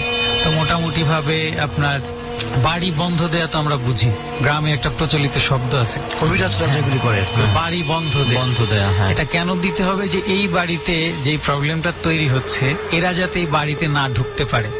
মানে প্রথম Just বাড়িটাকে একটা প্রোটেকশন হ্যাঁ, দেওয়া। right. ওকে, আমরা 2 রাত ছিলাম আর কি। তো প্রথম রাতে যখন আমরা নর্মালি চেষ্টা করলাম, সে রাতে আসলে তেমন কিছু করা সম্ভব হলো না। আসলে এখানেও একটা সেই প্রচেষ্টা সফল হচ্ছে না, যেমন আপনার পুরো গল্পটা শেষ করার প্রচেষ্টা সফল হচ্ছে না এবং আমাদেরও পুরো গল্পটা শোনার চেষ্টা সফল হচ্ছে না, কারণ আরো একটা বিরতি নেওয়ার সময় হয়ে গেছে। চলছে ডর হন্টেড বাই প্রাণ মিস্টার ম্যাঙ্গো ক্যান্ডি, এবং সুমন আছে আপনাদের সাথে, সেই সাথে কিবরিয়া ভাইও আছে, যদিও আজকে অনেকটা নীরব ভূমিকায় রয়েছে। যাই হোক, আমরা যে ঘটনায় ছিলাম যে আপনারা রাতের বেলা যেটা প্রচেষ্টা করছিলেন, যেটা সফল হয়নি প্রচেষ্টাটা প্রথম রাতে, এরপরে আসলে কি হলো? সে রাতে আসলে তেমন কিছু করা সম্ভব হলো না। হ্যাঁ, মানে নর্মালি তাবিজ দিয়ে বলেন বা পানি পড়া দিয়ে বলেন, দোয়া কালাম করে, তো এটা হলো না। তো তখন বললো যে ঠিক আছে, এটা তো ওই বাড়ির মধ্যে আছে কিছু একটা, যাই হোক আছে, এটাকে যেটা করতে হবে এই বাড়িটাকে এরকম বন্ধ দিতে হবে। আপনার দাদা বলছে। হ্যাঁ হ্যাঁ, এবং এটার জন্য কি করতে হবে, আপনার মাটির যে ঢাকনা আছে, ঢাকন, এরকম 4টা ঢাকন কিনতে হবে। আর আনুষঙ্গিক কিছু, এটা কি করতে হবে, যে ধরেন এই বাড়ির 4টা কোনায় এটাকে বাঁশের সাথে বেঁধে আর 4দিকে মুখ করে এটা রেখে দিতে হবে। এবং এইটা করার জন্য আপনার 4টা যে মাটির মধ্যে পোতা হবে, এটার জন্য হচ্ছে আপনার 4 জন এমন লোক দরকার যারা হচ্ছে যে আপনার 5 ওয়াক্ত নামাজ পড়ে, মসজিদের ইমাম হতে পারে, বা এলাকায় সব এলাকায় পরহেজগার লোক আমরা জানি বা আমরা দেখে বুঝি যারা উনি ভালো, তাদের আত্মীয় স্বজন, তাদের মসজিদের ইমামকে খুঁজে বের করা হলো। মানে আমার দাদা একটা আর বাকি 3টা। তো এরকম করে আমরা যখন মানে এইটার প্রিপারেশন চলতেছে, তখন হচ্ছে ওনাদের যে আরো মেয়ে যারা বা মহিলা যারা, তাদেরকে ওই দিন নিয়ে আসা হয়েছে যে ওই দিন আমরা হলে হবে, না হলে আমরা দিন সকালে চলে আসবো আর কি। তো ওই দিন সবাইকে নিয়ে আসছে। যখন এই ঢাকুনের ইয়েগুলো নিয়ে প্রিপারেশন, যে আপনি এদিকে, আপনি পশ্চিমে, আপনি উত্তরে, হ্যাঁ, তখন আপনার যতগুলো মেয়ে সবগুলো একসাথে কান্না শুরু করে দিয়েছে। কতজন ছিল? 5 জন। তো 5 জন ফিমেল, ওই পুরো বাড়ির 5 জন ফিমেল ছিল, 5 সবারই একই অবস্থা। সবাই কান্না করতেছে এবং পা জড়ায় ধরতে যাইতেছে, পথ আটকাইতে চাইতেছে, এইটাই। মানে আপনারা ওই কাজগুলো না করেন? হ্যাঁ হ্যাঁ। তো পরে ওই যে সবার থেকে যে বড়, উনি হুট করে মানে ওনার মুখ থেকে কথা বেরোচ্ছে, হ্যাঁ, বলতেছে যে আমরা অনেক দিন থেকে আছি, আমরা যাবো। ওই নিজেই কথা নিজেই বলতেছে আমরা অনেক দিন থেকে আছি, আমরা যাব না। হ্যাঁ, আবার বলছে যে উনি কেন আসছে, আমার দাদাকে দেখায় বলছে উনি কেন আসছে, ওনার শরীর খারাপ, হ্যাঁ উনি কেন আসলো, আমরা তো বলছি যে উনি এখন এগুলা করতে পারবে না, মানে এই টাইপের কথা হচ্ছে আর কি। তো তখন বলতেছে যে এরা এরকম করবেই, আপনারা ওদেরকে আটকে রাখেন, আর বাকি যে কাজগুলো সেটা আমরা করতেছি। পরে সবাইকে বলা হলো যে আপনি এই সূরা পড়বেন, আপনি এই সূরা পড়বেন, এরকম মানে যে 4 জনকে দায়িত্ব আছে আপনারা এটা পড়তে দিবেন এবং রিলিফ পাওয়ার পসিবিলিটি আছে। তো সেইভাবে মোটামুটি আপনার রাত 12:30 বা 1:45টার দিকে এই কাজটা করা হলো। মানে সন্ধ্যার দিকে তো প্রচুর লোক এসে গেছে, হই হুল্লা হচ্ছে যে আগের রাতে কাজ হয় না, এই রাতে কিছু একটা হবে। মানুষ খুবই মানে এক্সাইটেড হয়ে গেছে, পুরো মহল্লার মানুষ খুব আগ্রহী। আর গ্রামে তো বোঝেন, কোন বাড়িতে ঘটনা ঘটলে কিছু হলেই সবাই অনেক মানুষ জড়ো হয়ে যায়, সবাই চলে আসে। তো এরকম হয়েছে। তখন আর আমার কাছে খুবই অবাক লাগতেছে যে এত মানুষ আমাদেরকে দেখতে আসছে, যারা আসে আমাদের বাড়িতে বসে এই চিকিৎসা নিয়ে চলে যায়। আর আমি তো তখন অত বেশি বড় না। তো এরপরে আপনার এরকম করা হলো, এবং এই যে 5 জন মহিলা নন স্টপ কান্না করতেছে তারা। যখন পোতা হলো, 2টা পুঁতে দেওয়ার পরে 2জন ব্যাক করছে এবং তখন আপনার মানে বাড়ির যে উঠান আছে, উঠানের উপরে গড়াগড়ি যাচ্ছে 5জন, তুমুল জোরে কান্না, চিৎকার। মানে এমন হয় না যে কাউকে যদি মারপিট করা হয় সে ব্যথা পেলে কেমন করবে, মানে এইটাই, মানে এত কষ্ট হচ্ছে তাদের। তো এরপরে যখন 4টায় পুঁতে দেওয়া হইলো, তারপরেও 15-20 মিনিট এরকম তাণ্ডব চললো, মানে যেখানে সেখানে চলে যাচ্ছে, কেউ পুকুরের দিকে চলে যাচ্ছে, কেউ এদিকে চলে যাচ্ছে। তো অনেকে আবার তাদের যারা রিলেটিভস তারা চিন্তা করতেছে যে বড় কোনো ক্ষতি টতি হচ্ছে কিনা বা এরকম, মানে তারাও তো এরকম অবস্থায় আসলে মুখোমুখি হয় নাই। আমার দাদা বললো যে না আপনারা থামেন, কিছু হবে না। তো এরকম মোটামুটি 15-20 মিনিট পরে সবাই বেহুশ, হ্যাঁ, কোনো শব্দ টব্দ নাই, কিছু নাই। তো পরে দাদা বললো যে আশা করা যায় মনে হয় কিছু একটা ভালো রেজাল্ট মনে হয় আসবে। তো তখন দেখা গেল যে আপনার ওই যারা বেহুশ ছিল তাদেরকে চোখে মুখে পানি টানি ছেটা টেটা দিয়ে এরপরে মোটামুটি ঘন্টাখানিক সময় লাগলো, তারা মানে ওই সময়টাতে মোটামুটি স্বাভাবিক। এখন পর্যন্ত এটা আর তাদের বাড়িতে হয় নাই। ওই ফ্যামিলিটা এখনো মানে খুব ভালো সুস্থ আছে। হ্যাঁ, ওই ফ্যামিলি নিরাপদ আছে। এবং ফ্যামিলির যেমন ধরেন সামাজিক কিছু সমস্যা আমাদের থাকে, যে ওই ফ্যামিলি থেকে বিয়ে করতে চায় না। হ্যাঁ, ওনার মেয়ে বিয়ে দেওয়া হয়েছে, তার যে ছেলে মেয়ে তারা স্কুলে পড়তে পারে না, ওর মা পাগল, এটা সেটা নানাভাবে ক্রিটিসাইজ করে মানুষ। তো এটার জন্য মানে আর তারাও এত বেশি কৃতজ্ঞ, মানে এখনো যদি কখনো আমাদের দেখা হয় তখন তারা এগুলো রয়ে গেছে। আসলে এটাই স্বাভাবিক। কিন্তু আমরা আমাদের জায়গা থেকে যেটা বলেছি, এই ঘটনাগুলো আসলে কতটুকু অথেন্টিক, কতটুকু কি, এটা কিন্তু লিসনার যারা আছেন এটা প্রত্যেকে নিজের জায়গা থেকে বিচার বিশ্লেষণ করবেন। হয়তো আমরা আমাদের সমাজে আশপাশ তাকালে এই ঘটনা অনেক দেখতে পাই, এবং সবচেয়ে অ্যালার্মিং বিষয় হচ্ছে যে এই ঘটনাগুলোর মধ্যে আপনি 100টা ঘটনায় দেখা যাবে যে 99% ঘটনাতেই অনেক ভুয়া কিছু পেতে পারেন। রাইট, যে অনেকেই প্রতারণা করছে, অনেকেই এগুলো জাস্ট মানে শো করে আপনার কাছ থেকে টাকা পয়সা হাতিয়ে নিচ্ছে, কুফরি কালামের একটা বিষয় থাকে। সো ওই জায়গাগুলোতে হচ্ছে আপনারা প্রত্যেকে যার যার বুঝটা তাকেই বুঝতে হবে যে আমি কাকে বিলিভ করব, কাকে বিলিভ করবো না। সো আমরা কখনোই বলবো না যে এই ধরনের জিনিসগুলোতে আপনি জান। আমরা শুধু জাস্ট একজনের লাইফে, যেমন সুইট ভাই বসেছেন, ওনার যে একটা এক্সপেরিয়েন্স ছিল সেই এক্সপেরিয়েন্সটা সবার সাথে শেয়ার করেছে, আমরাও সেই এক্সপেরিয়েন্সটা তুলে ধরেছি। আমরা তারপরেও বলবো যে এই ধরনের প্রবলেমে ফার্স্ট প্লিজ ডক্টরের কাছেই যান। এই জিনিসগুলোতে অনেক ধরনের প্রবলেম আছে, অনেক কিছু আছে। সো এটা থেকে দূরে থাকাই মনে হয় বেটার। সো সুইট ভাই, 2টা ঘটনা শুনলাম আপনার কাছে, মোটামুটি আমি জানি না সবার কাছে কেমন লেগেছে, আমার কাছে খুব ভালোই লেগেছে। সো আরো কোন ধরনের কোন ঘটনা কি আপনার আছে? হ্যাঁ, ছোট করে তাহলে আরেকটা ছোট্ট করে একটা ঘটনা শুনি, এরপরে আমরা আরো একজনের কাছে আমরা চলে যাবো। ওকে। গ্রামে জঙ্গল বা বাঁশঝাড়, মন্দির, শ্মশান, তার গোরস্থান, এগুলা নিয়ে কিন্তু নানা ধরনের গল্প প্রচলিত আছে এবং এখনো আছে। আমি আপনার এই ঘটনায় ঢোকার আগে আমি ছোট্ট একটা ঘটনা না মানে এরকম আপনি বললেন না প্রচলিত আছে। আমি কিছুদিন আগে নারায়ণগঞ্জের রূপগঞ্জে গিয়েছিলাম একটা জায়গায় ঘুরতে, একটা জমিদার বাড়ি আছে ওখানে। সো ওখানে একটা পুকুরও আছে দেখলাম পাশে। সো ওই পুকুরের পাশে একটা তেঁতুল গাছ, বিশাল তেঁতুল গাছ, এবং এক কর্নারে পুরোটা জঙ্গল, এবং ওই জমিদার বাড়িটাও পরিত্যক্ত। তো ওইখানে যে আমাদের গাইড ছিল উনি দেখাচ্ছিল, তো উনি বলছিল যে ভাইয়া ওই যে তেঁতুল গাছটা দেখতে পাচ্ছেন কর্নারে, এই তেঁতুল গাছটা নিয়ে এলাকার মানুষের মাঝে এরকম গুঞ্জন আছে, প্রচলিত আছে। তো আমি আনফরচুনেটলি এলাকার কোনো মানুষ ওই মুহূর্তে ছিল না যে যাদের কাছে একটু জানতে চাই। তবে হ্যাঁ, ওই তেঁতুল গাছটার ছবি তুলে এবং এলাকাটার ভিডিও করে আমি নিয়ে আসছি, যদি কখনো সুযোগ হয় শেয়ার করার চেষ্টা করব। ওকে, আপনার কাছে যেটা বলছিলাম, আমাদের গ্রামে অল্প কিছু হিন্দু সম্প্রদায় বাস করে আর কি।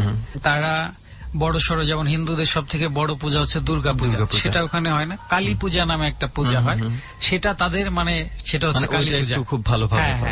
আর বাকি সময় নর্মালি থাকে। আমি যে প্রাইমারি স্কুলে পড়েছি তার পাশেই মানে প্রাইমারি স্কুল প্লাস হচ্ছে মন্দির, এই দুইটা হচ্ছে একই লোকের দেয়া জায়গা, ডোনেট করেছে। হ্যাঁ, ডোনেট করেছেন। আর আমাদের স্কুলের এই মন্দিরের গা ঘেঁষে বিশাল বট গাছ ছিল, এখন অবশ্য সেটা নাই, কেটে ফেলা হয়েছে, ওই সময়টাতে ছিল। তো ওর পাশে 2-3টা বাড়ি হলো নতুন। আর এই রাস্তাটা এমন যে ধরেন আমরা তো হাওর চিনি, হাওর বাওর বা খাল এই টাইপের, থানা সদর থেকে একটা রাস্তা চলে গেছে, পাশেই হচ্ছে এই হাওরটা। তো ওইটার পাশ দিয়ে, এবং ডান পাশে মন্দির, ডান পাশে স্কুল, এবং বাম পাশে হচ্ছে সেই বাড়িগুলো নতুন। বর্ষার সময় অনেক পানি হয়, এবং বেশ কিছু নৌকা টোকা আছে, হয়তো এই যে পাট টাটের কাজ করার জন্য, যাতায়াতের জন্য নৌকা আছে পারিবারিক ভাবে। তো ঈদ বলেন বা অন্য সময় বলেন বা কেউ বেড়াতে আসলে যেটা করা হয় যে এত পানি দেখে সবাই বলে একটু নৌকায় চড়বো, বা জ্যোৎস্না রাত হলে আরো বেশি ইন্টারেস্টেড হয় আর কি। তো ওরকম একবার গেস্ট আসছে, যে যারা নতুন বাড়ি করেছে তাদের বাড়িতে ফ্যামিলি আর কি। তো ফ্যামিলি আসলে যাদের বাসায় আসছে সে আর তার মা, এই দুইজনে হচ্ছে তার ফ্যামিলিতে, ভাই নাই, বাবা মারা গেছেন আগেই। গেস্ট আসলে যেটা হয় যে ধরেন একটু ভালো মানের আয়োজন হয়, খাবার দাবার, পিঠাপুলি, এরকম আয়োজন আছে। ওনারা নৌকায় ঘুরতে বের হয়েছেন এবং মাগরিবের আজান হয়ে গেছে, আমরা স্কুলের মাঠে খেলছি তখন, তারপরে ওনারা ব্যাক করছেন আর কি, মানে আজানের পরে।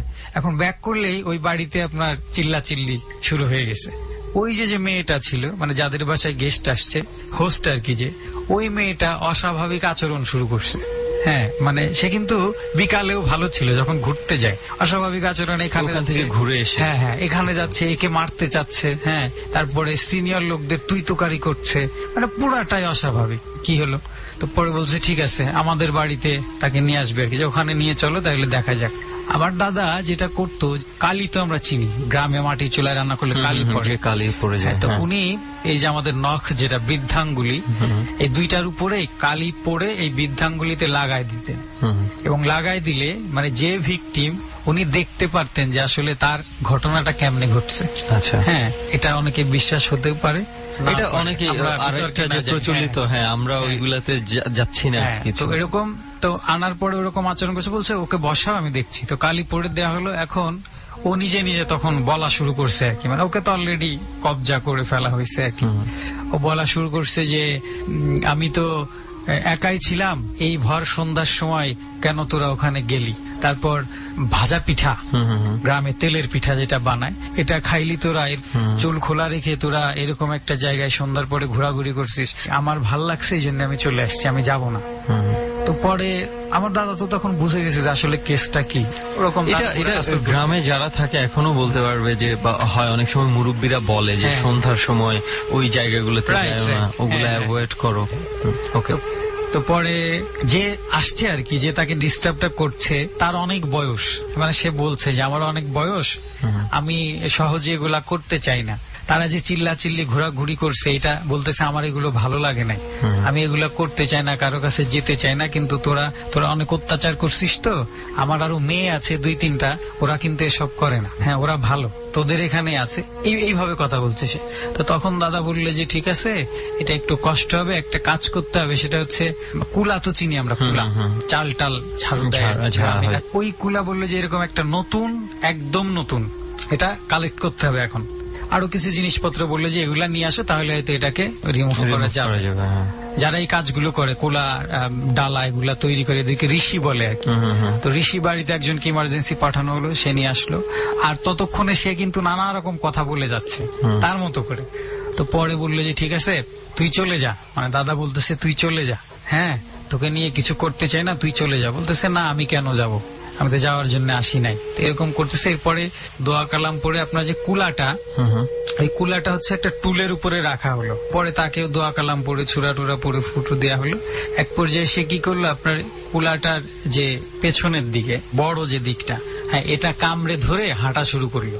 আচ্ছা, ওই মেয়েটা, হ্যাঁ মেয়েটা হাঁটা শুরু করলো, এবং আমাদের বাড়ির কাছে একটা বড় গাছ ছিল, এটাকে লাটিম বলি আমরা, যেটা অনেক ফল ধরে আর কি, ডুমুর, হ্যাঁ হ্যাঁ বড় সাইজের। ওই গাছ অনেক বড়, এবং ওইখানে গিয়ে সে ওইটা মানে ফেলে দিল আর কি, এবং বেহুশ হয়ে গেল। পরে আস্তে আস্তে আস্তে আস্তে মেয়েটাও স্বাভাবিক হয়ে গেছে, স্বাভাবিক হয়ে গেল।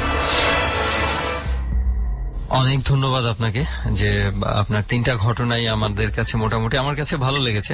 আই হোপ যে যারা আছে এখানে এবং যারা রেডিওতে শুনছে প্রত্যেকের কাছে ভালো লাগবে। সো অনেক অনেক ধন্যবাদ আপনাকে আপনার এই ঘটনাগুলো শেয়ার করার জন্য। এবং আরো একটা কথা আরো একবার বলি, এখানে শুধুমাত্র আমরা প্রত্যেকের এক্সপেরিয়েন্সটা একজন আরেকজনের এক্সপেরিয়েন্স শেয়ার করব আমাদের এই ডরের আড্ডায়। সো চলেন আমরা পরবর্তী অতিথির কাছে যাই। আপনাকেও ধন্যবাদ, এবিসি কে ধন্যবাদ, আর আমাকে এই গল্পগুলো শেয়ার করবার সুযোগ করে দেওয়ার জন্য। আপনাকে আরো একবার ধন্যবাদ জানাচ্ছি আমাদের সাথে যোগ দেওয়ার জন্য। আশা করি যে আপনার যে ঘটনা রয়েছে আরো একবার আপনাকে আমরা পাবো। তো যাই হোক, আরো একবার কিন্তু সময় হয়ে গেছে বিরতি নেওয়ার, আরো একবার বিরতি নিতে হবে। সুমন আছে আপনাদের সাথে এবং সেই সাথে কিবরিয়াও রয়েছে এবং আরো অনেক অতিথিরাও রয়েছে। এক এক করে আমরা প্রত্যেকেরই গল্প শুনছি এবং এর আগে যেটা শুনছিলাম আমরা একটা চমৎকার ঘটনা শুনছিলাম এবং আরো কিছু চমৎকার ঘটনা আমাদের সামনে অপেক্ষা করছে। এবং হয় না, রাত যতই বাড়তে থাকে আমার মনে হয় যদি আপনি ডরের রেসিপিটা শুনে থাকেন, আপনি যদি ডরের এই ফিলটা পেতে চান, একদম ঘরের সমস্ত লাইট বন্ধ করে দিয়ে এবং পুরো ঘর অন্ধকার করে জানালাটা যদি সম্ভব হয় একটু খোলা রেখে একদম নিশ্চুপভাবে ডর শুনুন। দেখা যাক, হয়তোবা আপনি যদি ফিল করতে চান, ফিল করলেও করতে পারেন। তবে ভয় পাওয়ার জন্য এনভায়রনমেন্ট একটা খুবই গুরুত্বপূর্ণ উপাদান। তো যাই হোক, সেই এনভায়রনমেন্টটা আর কথা বলে নষ্ট করতে চাই না, আরো একবার আমরা ঘটনাতে চলে যেতে চাই এবং আরো অনেকেই অপেক্ষা করছে ঘটনা শেয়ার করবার জন্য। এবং সেই সাথে একটু বলতে চাই, যারা ডরে আসতে চান, নিজেদের ঘটনা শেয়ার করতে চান, তাদের জন্য কিন্তু সেই রাস্তা খোলা রয়েছে। আপনারা যে ফোন নাম্বারটা বলা হয়েছে শুরুতেই, সেই ফোন নাম্বারে ফোন করে আপনার ঘটনা কি ঘটনা রয়েছে সংক্ষেপে আমাদেরকে বলতে পারেন। তারপর ডর টিম সেই ঘটনাগুলো শুনবে। যদি মনে হয় আপনার সাথে যোগাযোগ করা যায় বা আপনার ঘটনা আমাদের পছন্দ হয়, তাহলে আপনাদের সাথে আমরা যোগাযোগ করব এবং হয়তোবা কোনো একটা এপিসোডে আপনারাও বসে আপনাদের এই হরর এক্সপিরিয়েন্স গুলো সবার সাথে শেয়ার করতে পারবেন। তো আপাতত চলুন, যিনি আছে আমরা তার কাছে যাই। আরো একটা নতুন ঘটনা অপেক্ষা করছে আমাদের জন্য। এই মুহূর্তে আরো একজন আছে আমাদের সাথে এবং যিনি তার এক্সপিরিয়েন্স গুলো শেয়ার করবে এবং সবচেয়ে বড় কথা হচ্ছে উনি আগেও ডরে এসছে এবং তার এক্সপিরিয়েন্স শেয়ার করেছে এবং তার এক্সপিরিয়েন্সের ঝুলি এতই বিশাল যে আরো একবার তাকে আমরা ইনভাইট করেছি। আপনার পরিচয়টা একটু আরো একবার শুনি, আমরা আপনার কাছ থেকেই শুনি। আমি মোহাম্মদ সাইফুল ইসলাম। আমি যে ঘটনাটা আজকে শেয়ার করব সেটা হলো একটা হিজল গাছ নিয়ে। এই গাছটা নিয়ে কিছু প্রচলিত কথা আছে যে গাছটা কিভাবে আসলো বা কিভাবে বা এখানে এত বড় হইলো। তার মধ্যে আমি দুটো কথা বলবো। আচ্ছা, আপনার দুটো কথা যাওয়ার আগে আরো একবার অনেকের মাঝে প্রশ্ন দেখা দেবে, আপনি ফিজিওথেরাপিস্ট, আপনি মেডিকেল লাইনে লেখাপড়া করেছেন, সো আপনি এই ধরনের প্যারানরমাল জিনিসের প্রতি কি আপনার বিলিভ আছে? আমি একেবারে যে অবিশ্বাস করবো সেটা না, আমি বিলিভ করি। আমি এই জন্য এই প্রশ্নটা করলাম যে এক একজনের বিলিভের জায়গাটা এক এক রকম এবং প্রত্যেকে তার নিজস্ব জায়গা থেকে কি বিলিভ করবে না করবে এটা যার যার ব্যাপার। এখন আমি যদি বলি যে একজন ডক্টর কোনোভাবে প্যারানরমাল জিনিস বিশ্বাস করতে পারবে না, এটা আমি বলতে পারি না। কে কি বিলিভ করবে এটা তার বিষয়। ওকে, আমরা ঘটনায় যাই। আপনার এই গাছটা সম্পর্কে যখন আমি জানতে গেলাম যে গাছটা কিরকম, তো আমার যে ফ্রেন্ডটা যাদের জায়গার উপরে এই গাছটা এখন, সে আমাকে বললো যে আমার দাদার বয়স 120 বছর হবে, সে মারা গেছে কয়েক বছর হলো। তো 120 বছর বেঁচেছে? তার দাদা বেঁচে ছিল 120 বছর। তো তিনি বলছে যে এই গাছটা তারও অনেক আগে ওই অবস্থায় দেখতেছে তারা। তো সেই হিসাবে যদি আমি ধরি, বা আমার ফ্রেন্ড যেভাবে বললো, ওর নাম ইমরান, তো ও বললো যে 200 বছর হবে একটা হিজল গাছ। আমার এক ফ্রেন্ড বললো যে এই গাছটা নাকি ওই যে ভারতের যে একটা রাজ্য আছে কামরূপ কামাখ্যা, ওইখান থেকে নাকি কিভাবে যেন আসছে। আবার একটা শুনলাম যে ওইখানে নাকি একটা নদী ছিল, নদীতে নাকি ওইখানে ভেসে ভেসে একটা গাছটার জন্ম হওয়া নিয়েও বিভিন্ন ধরনের মিথ প্রচলিত আছে। হ্যাঁ, আমি এরকম শুনছি আর কি। তো আমি ঘটনা আসি, সেটা হলো ওই গাছটা বড় ছিল এবং অনেকটা জায়গা জুড়ে ছিল গাছটা। ওই গাছের নিচ দিয়ে আপনার ওইখানে তো অনেক জমি জমা আছে যে চাষবাস করে, ওই সময় ডাউল জাতীয় জিনিসগুলো চাষ করা হতো আর কি। যখন ওই ডাউল যে গাছগুলো পেকে যায়, একটা সময় সিজন তো শেষ হয়ে গেলে পেকে যাবে আর কি, বোঝা বেঁধে বেঁধে বড় বড় বোঝা বেঁধে বেঁধে ওইটার গাছটা নিয়ে দিয়ে ওই দিক দিয়ে চলে যেত আর কি। যখন ওইখান দিয়ে মানুষ যাওয়া আসা করতো তখন ওই গাছটা এতটাই উঁচু ছিল যে ওইখান দিয়ে যতগুলো মানুষ বোঝা নিয়ে যেত তারা কখনোই ওই বোঝাটা গাছের সঙ্গে বাঁচতো না, ইজিলি চলে যেতে পারতো, পাস করতে পারতো। কিন্তু একটা সময় গাছটা এখন মারা গেছে, 1 বছর হলো, মারা যাওয়ার আগে ওই গাছের নিচে একজন মানুষও যেতে পারতো না, এতটা নিচু হয়ে গেছে। আচ্ছা, তো আমি জিজ্ঞেস করলাম যে কিভাবে এটা এটা কি আস্তে আস্তে নিজে নিজেই কি নিচু হয়ে গেছে নাকি কেটে ফেলছে কেউ? তো আমাকে বললো যে না, যে গাছটা আস্তে আস্তে দেবে গেছে। আচ্ছা, গাছটা আস্তে আস্তে মাটির নিচে দেবে যাচ্ছে, উঁচু ছিল অনেক, গাছ যেটা হয় যে সচরাচর উপরের দিকে ওঠার কথা। হ্যাঁ, কিন্তু গাছ যে কিভাবে মাটির দিকে দেবে যাবে এটা আসলে আমার ধারণা নেই। তারপরে আমার ফ্রেন্ড দুজনে একই কথাই বলছে, ওই গাছের মাঝখানে একটা গর্ত ছিল। তো একজন বলছে যে গর্তটা এতটাই বড় ছিল যে 3-4 জন মানুষ ওখানে বসে থাকতে পারতো। গর্তের মাঝখানে, গাছের নিচে? গাছের যে ডালপালাগুলো আছে আচ্ছা আচ্ছা আচ্ছা, ওই মাঝখানে আপনার একটা গর্ত ছিল আর কি। ওকে, বুঝতে পারছি। গর্তটা 3-4 জন মানুষ বসে থাকতে পারতো। আবার আমরা যাদের জায়গার উপরে, মানে এইটাও বোঝা যায় যে গাছটা কি পরিমাণ মোটা ছিল এবং বড় ছিল। আর যাদের জায়গার উপরে গাছটা, মানে সে আমার ফ্রেন্ড হয়, ও বললো যে ওইখানে শিয়াল নাকি বাসা করছিল। তো এরকম আর কি প্রচলিত কথা আছে। শেষমেশ ওই গাছটার পাশ দিয়ে যখন যারা যেত, তারা কিছু অ্যাবনর্মাল বা প্যারানর্মাল অ্যাক্টিভিটি ওখানে ফিল করছে। সেটা হলো আপনার একবার একটা কবিরাজ, অনেক বছর আগে, 20-25 বছর আগে আর কি, তো উনি একটু রাত হয়ে গেছে, ওই সময় তেমন ভালো রাস্তাঘাটও ছিল না। যেহেতু কবিরাজ তার একটু মানে বিভিন্ন রকমের অ্যাক্টিভিটিস এর কারণে সে একটু সাহসী, তো ওইখানে আসার পরে ওই মানে ওই যে হিজল গাছ তার সামনে আর মানে একটু সামনে, এখন হিজল গাছ পায়নি কিন্তু, তো ওইদিকে একটা বাচ্চার কান্না সে শুনতে পাচ্ছে। যে আমি বললাম না ডাউলের যে ক্ষেতগুলো আছে, ক্ষেতের কর্নারে বসে সে কান্নাকাটি করছে, একটা সাউন্ড পাচ্ছে আর কি। স্বাভাবিকভাবে সে ভাবছে হয়তো কোনো বাচ্চা টাচ্চা এখানে বা কেউ গেছে থেকে চলে যেতে পারে, বা অন্য কোনো ওয়ে হতে পারে, এটা উনি ভেবে আর কি ওইখানে গেছে। যাওয়ার পর যেটা হলো যে বাচ্চাটা এত মানে শক্তিশালী হয়ে গেল, ওনার সাথে মারামারি শুরু করে দিয়েছে। আমার ফ্রেন্ড সমাজে তো ওনার দাদাদের কাছ থেকে শুনছে আর কি, যে বললো যে কবিরাজ এবং ওই বাচ্চাটা প্রচন্ড মারামারি করতেছে। মারামারি করে সমস্ত কালাই ক্ষেতটা, মানে যে ডাউলের ক্ষেত আছে, সম্পূর্ণ একবারে ভেঙে ফেলছে।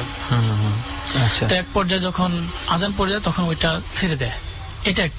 এইটা রিলেটেড আমি যখন আর একটা শুনতে গেলাম আমার ফ্রেন্ডের কাছে, যাদের জায়গার উপরে ওই গাছটার আশেপাশে ঘটনাগুলো, তো আমি ও আবার বললো আর একটা ঘটনা, যে আমাদের এলাকায় একটা লোক ছিল, তার নামটা হয়তো বক্কার হবে সম্ভবত, তিনি মারা গেছে 2 বছর আগে।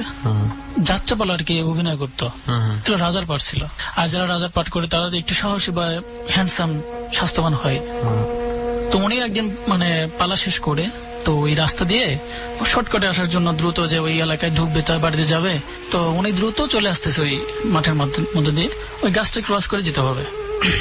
তো উনি সেম একই রকমের কান্নার আওয়াজ পাইছে, ওইখানে গেছে।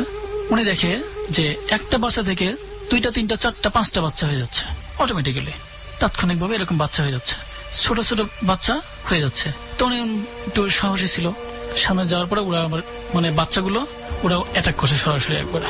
5 জন লাগে, 3 জন 4 জন 5 জন এরকম আর কি, একবার এক এক রকম রূপ ধারণ করতেছে, মানে ডিক্রিজ হচ্ছে ইনক্রিজ হচ্ছে পার্সন গুলো। তো প্রচন্ড নাকি মারামারি হয়। আমার ফ্রেন্ডটা বললো যে ওনার সাথে খুব মারামারি হয়। যাই হোক, এরকম প্রায় 2-3 ঘন্টা চলতে থাকে ওনাদের মাঝখানে। তো এক পরে যখন আজান পড়ে যায় তখন ওই জিনিসটা ছেড়ে চলে যায়। এটা একটা ঘটনা। আবার আমার ফ্রেন্ড বলল যে এখন গাজীপুর ন্যাশনাল ইউনিভার্সিটি পড়াশোনা করতেছে, ওর নানা বাড়ি ওখানেই, ওই গাছ থেকে সামান্য একটু দূরে আর কি নানা বাড়ি। মানে আপনি যেই কয়টা ঘটনা বলছেন যে ওই গাছটার আশেপাশে কেন্দ্রিক আমি ঘটনাগুলো বলতেছি আজকে। এটা আমাদের এলাকা, শুধু আমাদের এলাকা না, আমাদের এলাকা সহ যে আমাদের ইউনিয়ন তো সাতবাড়িয়া ইউনিয়ন, ওই ইউনিয়ন প্লাস আরেকটা ইউনিয়ন আছে আপনার মানিকহাট ইউনিয়ন আছে আর কি। এই দুটো এলাকার লোকজন অনেকেই জানে আশেপাশে। মানে আপনি যে ঘটনাগুলো বলছেন যে ওই গাছটাকে কেন্দ্র করেই ঘটছে, গাছটার আশেপাশে দুটো ঘটনা আমরা শুনলাম, আরো একটা ঘটনা আপনি এখানে অনেকগুলো ঘটনা আছে, আমি ওই গাছটা নিয়ে শুধু আমি বলতে চাচ্ছি। সেটা হলো যে আমার ফ্রেন্ডটা বললো যে আমার নানা একদিন রাত্রে, মানে ওই সময় তো 30-35 বছর বা 40 বছর আগে ঘড়ি ছিল না তেমন, বা কৃষকের বাড়িতে তো এরকম ঘড়ি থাকা ইম্পসিবল একটা ম্যাটার। উনি নাকি তখন জ্যোৎস্না রাত ছিল, হয়তো ভাবছে যে এখন আমি 1-1.5 ঘন্টা সময় আছে, আমি ওইখানে জমি আছে, জমিটা আমি চাষ করবো, এই উদ্দেশ্য করে সে বের হয়েছে গরু নিয়ে, আর চাষ করা শুরু করছে। চাষ করতে করতে করতে 1 বিঘা জমি চাষ করে ফেলছে।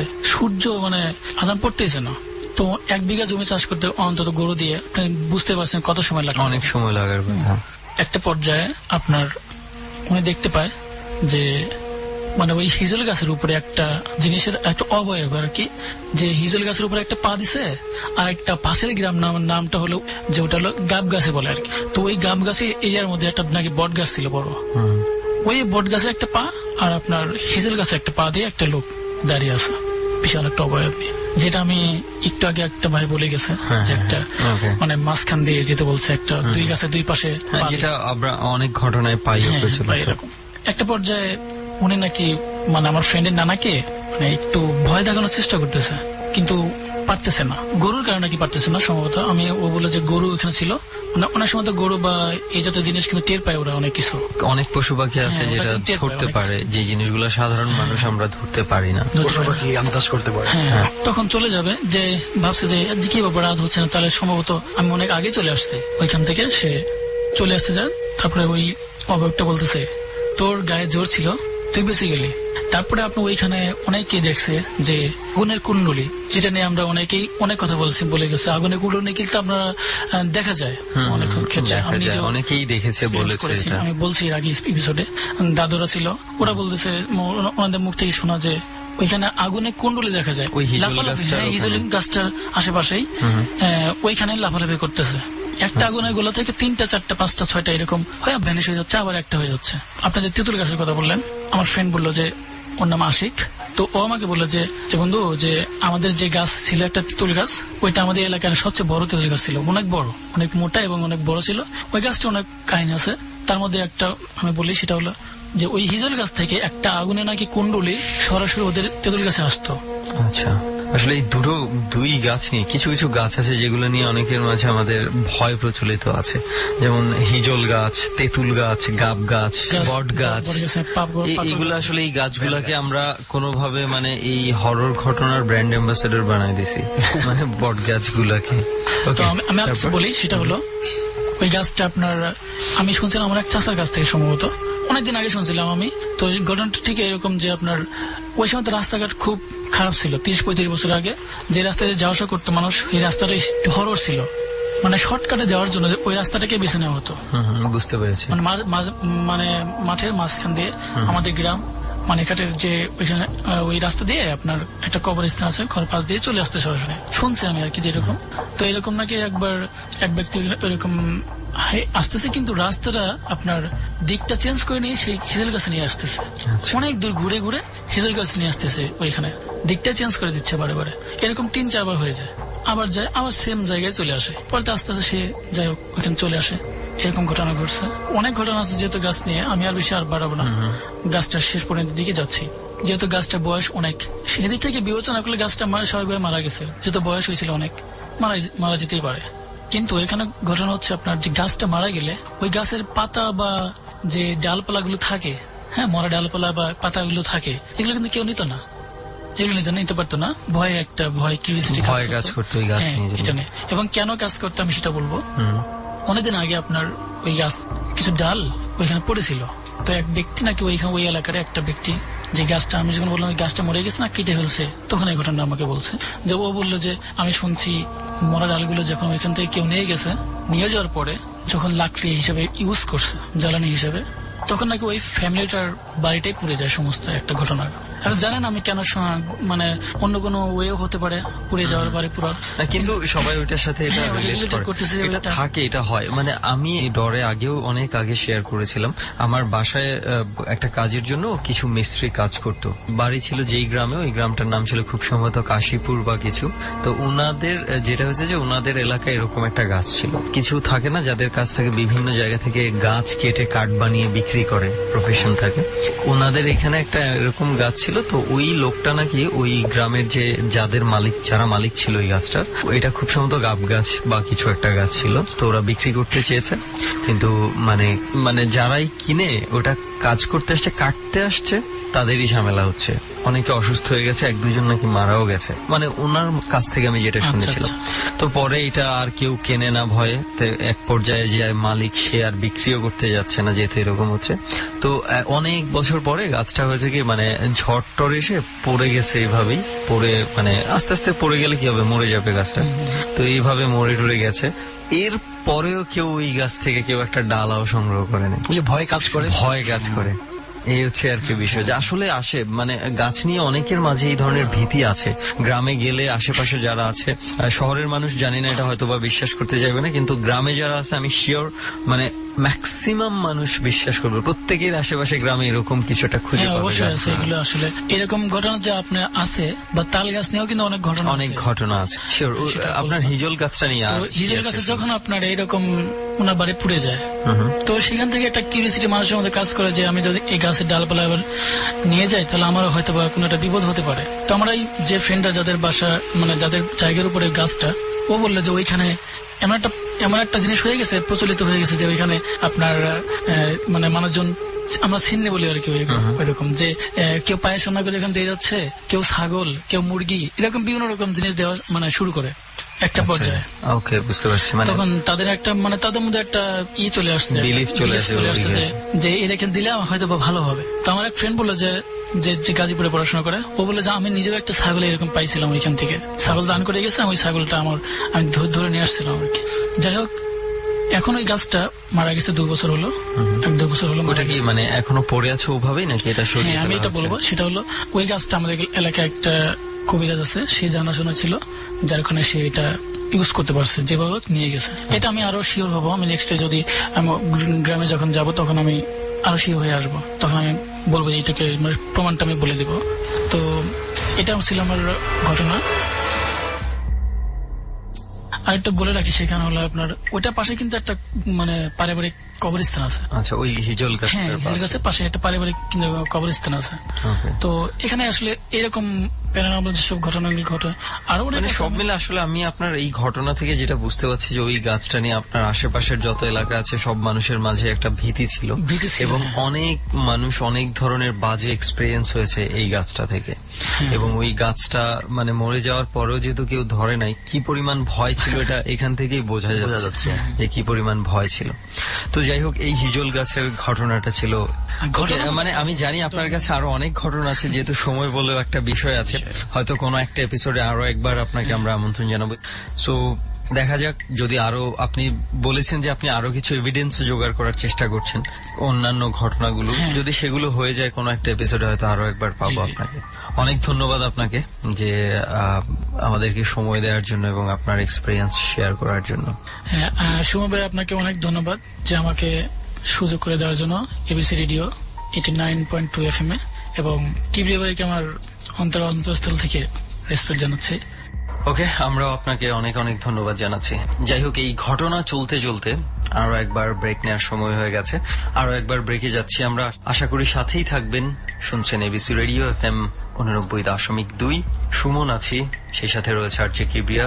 চলছে ডর হন্টেড বাই প্রাণ মিস্টার ম্যাঙ্গো ক্যান্ডি। ডর মানে ভয়।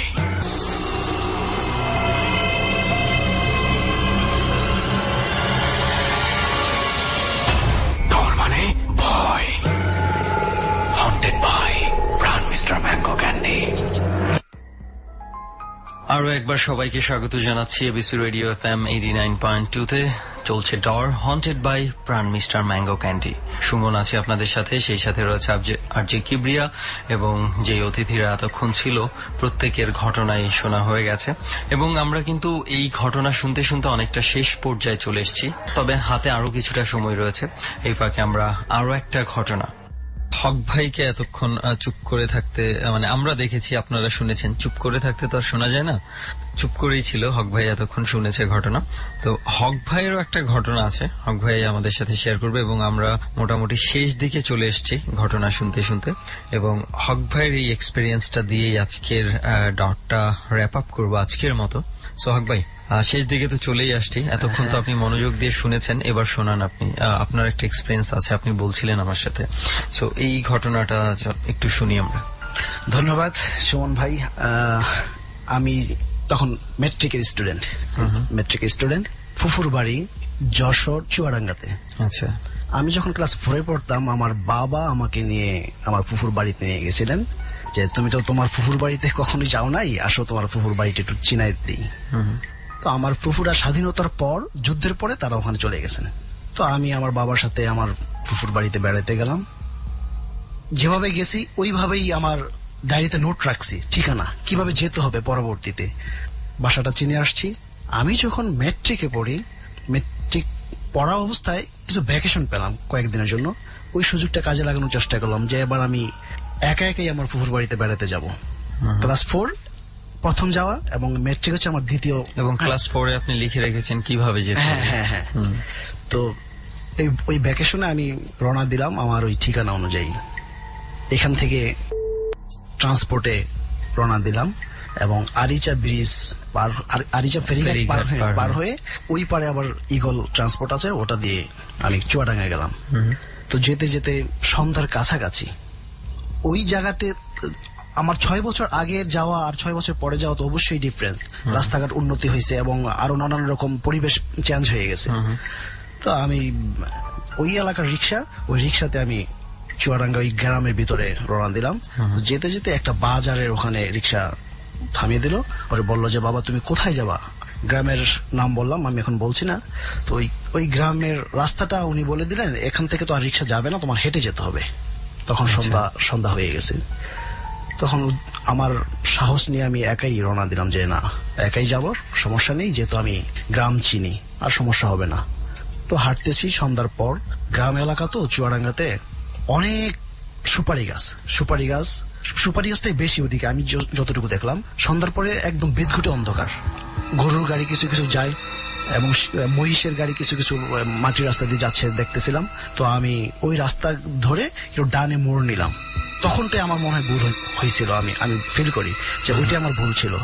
যে ডানে আমি ভাবতেছিলাম যে এই রাস্তাটা দিয়ে হয়তো আমি ক্লাস 4-এ যখন পড়ি তখন হয়তো এদিক দিয়ে আমি গিয়েছিলাম ফুফুর বাড়িতে। ওই ডানে মোড় দিয়ে আমি ভিতরে ঢুকে গেলাম চিকন রাস্তাটা দিয়ে। দুই পাশেই খেজুর গাছ, সুপারি গাছ, অনেক অন্ধকার, সাথে কোনো লাইট নেই, টর্চ নেই, মোবাইল নেই। আমি হাঁটছি, যাচ্ছি ভিতরের দিকে, কোনো বাড়িঘর কিছু দেখা যাচ্ছে না। সুপারি বাগান বলে যেটাকে, দুই পাশেই অনেক দূর থেকে দেখা যায় একটু লাইটের আলো দেখা যাচ্ছে। তো ভাবলাম ওইটা হয়তো কোনো মানুষের জনমানবের বসতি আছে, ওটা হয়তো কেউ রান্না বান্না করছে বা লাইটের আলো জ্বলতেছে। তো আমি ওই আলোটা ধরেই হাঁটছি। প্রায় 5 মিনিট হাঁটলাম, কিন্তু ওই বাড়ির কাছাকাছি যেতে পারছি না। আলোটা আমার কাছে মনে হচ্ছে যে এখনো অনেক ডিস্টেন্সে। আমি ওই আলো ধরে ধরে আমি হাঁটছি। একটু পরে দেখি যে আপনার আলোটা বন্ধ হয়ে গেছে, একদম অন্ধকার, কিন্তু বিদঘুটে অন্ধকার। আমি অনেক বেশি তখন নার্ভাস হয়ে গেলাম। সন্ধ্যার পর, রাত্র তো বেশি হয় নাই, সন্ধ্যার পর, বাট এত অন্ধকার, এখন আলোটাও সামনে নেই। আমি তো এরকম চিকন রাস্তা দিয়ে হাঁটছি, আমি কি আসলে ঠিক জায়গায় পৌঁছাতে পারবো? এই ভয়ে আমি আস্তে আস্তে হাঁটতেছি। হঠাৎ করে কানের দিক দিয়ে কি যেন একটা বাড়ি লাগলো, দৌড় দিল। তো ভাবলাম হয়তো কলা বাদুর বা চামচিকা এগুলি হয়তো পাখিটাকে আমার কানে লাগছে। নিজেকে সান্ত্বনা দিচ্ছি যে সমস্যা নেই, কোনো ভয়ানক কিছু নাই, এটা হয়তো বাদুর। আমি আবার হাঁটছি। হঠাৎ করে বাঁশ আমার মাথার উপর যেমন পড়তেছে, এরকম খুব জোরে জোরে ভাঙতেছে, শব্দ হচ্ছে, এরকম শব্দ হচ্ছে। টাচ পাচ্ছেন না? না, টাচ পাচ্ছি না, আমার গায়ে লাগতেছে না। তখনও কিন্তু আমি মেট্রিক স্টুডেন্ট, আমি অনেক ভয় পাচ্ছিলাম। তখন ভাবলাম যে না, এখানে তো অনেকগুলো পাখি একসাথে এসে জড়ো হয়েছে, যার কারণে এই ফ্লেক্সিবল যেহেতু হয়তো শব্দ নিচের দিকে নামতেছে, কিন্তু অন্ধকার দেখা যাচ্ছে না। কিন্তু আমি আইডিয়া করে আন্দাজ করে আমি আর ডানে বামে যাচ্ছি না, সোজাই যাচ্ছি, একেবারেই সোজা। একটু পরে দিয়ে খুব জোরে আমার সামনে দিয়ে দৌড় দিল কিছু একটা, বাতাস লাগলো, দৌড় দিল এবং বাঁশের ভিতরে ঢুকে গেল। বাঁশঝাড়ের ভিতরে ঢুকে গেল, শব্দ হচ্ছে যে একটা কিছু প্রাণী ঢুকলো। তো আমি নিজেকে সান্ত্বনা দিলাম যে হয়তো শিয়াল হতে পারে, বন্য কোনো প্রাণী হতে পারে, আল্লাহ হয়তো আমাকে বাঁচাইছেন। তারপরে সুমন ভাই, দূর থেকে ওই আলোটা আবার জ্বলে উঠলো, ওই বাড়ির আলোটা জ্বলে উঠলো। আমি তখন একটু ভরসা পেলাম যে না, এখন আমি রাস্তাটা ক্লিয়ার দেখতে পাচ্ছি, এই গতি ধরেই, এই গতিতে হাঁটবো সোজা। আমি সে আলোর দিকে করে আমি হাঁটতেছি। জঙ্গল শেষ, অর্থাৎ জঙ্গল, সুপারি বাগান যাই ছিল সবই পাড়ি দিয়ে এখন বাড়ির দিকে আমি রওনা দিচ্ছি। কিন্তু বাড়িটা হচ্ছে একটা বিশাল পুকুরের ওই পারে।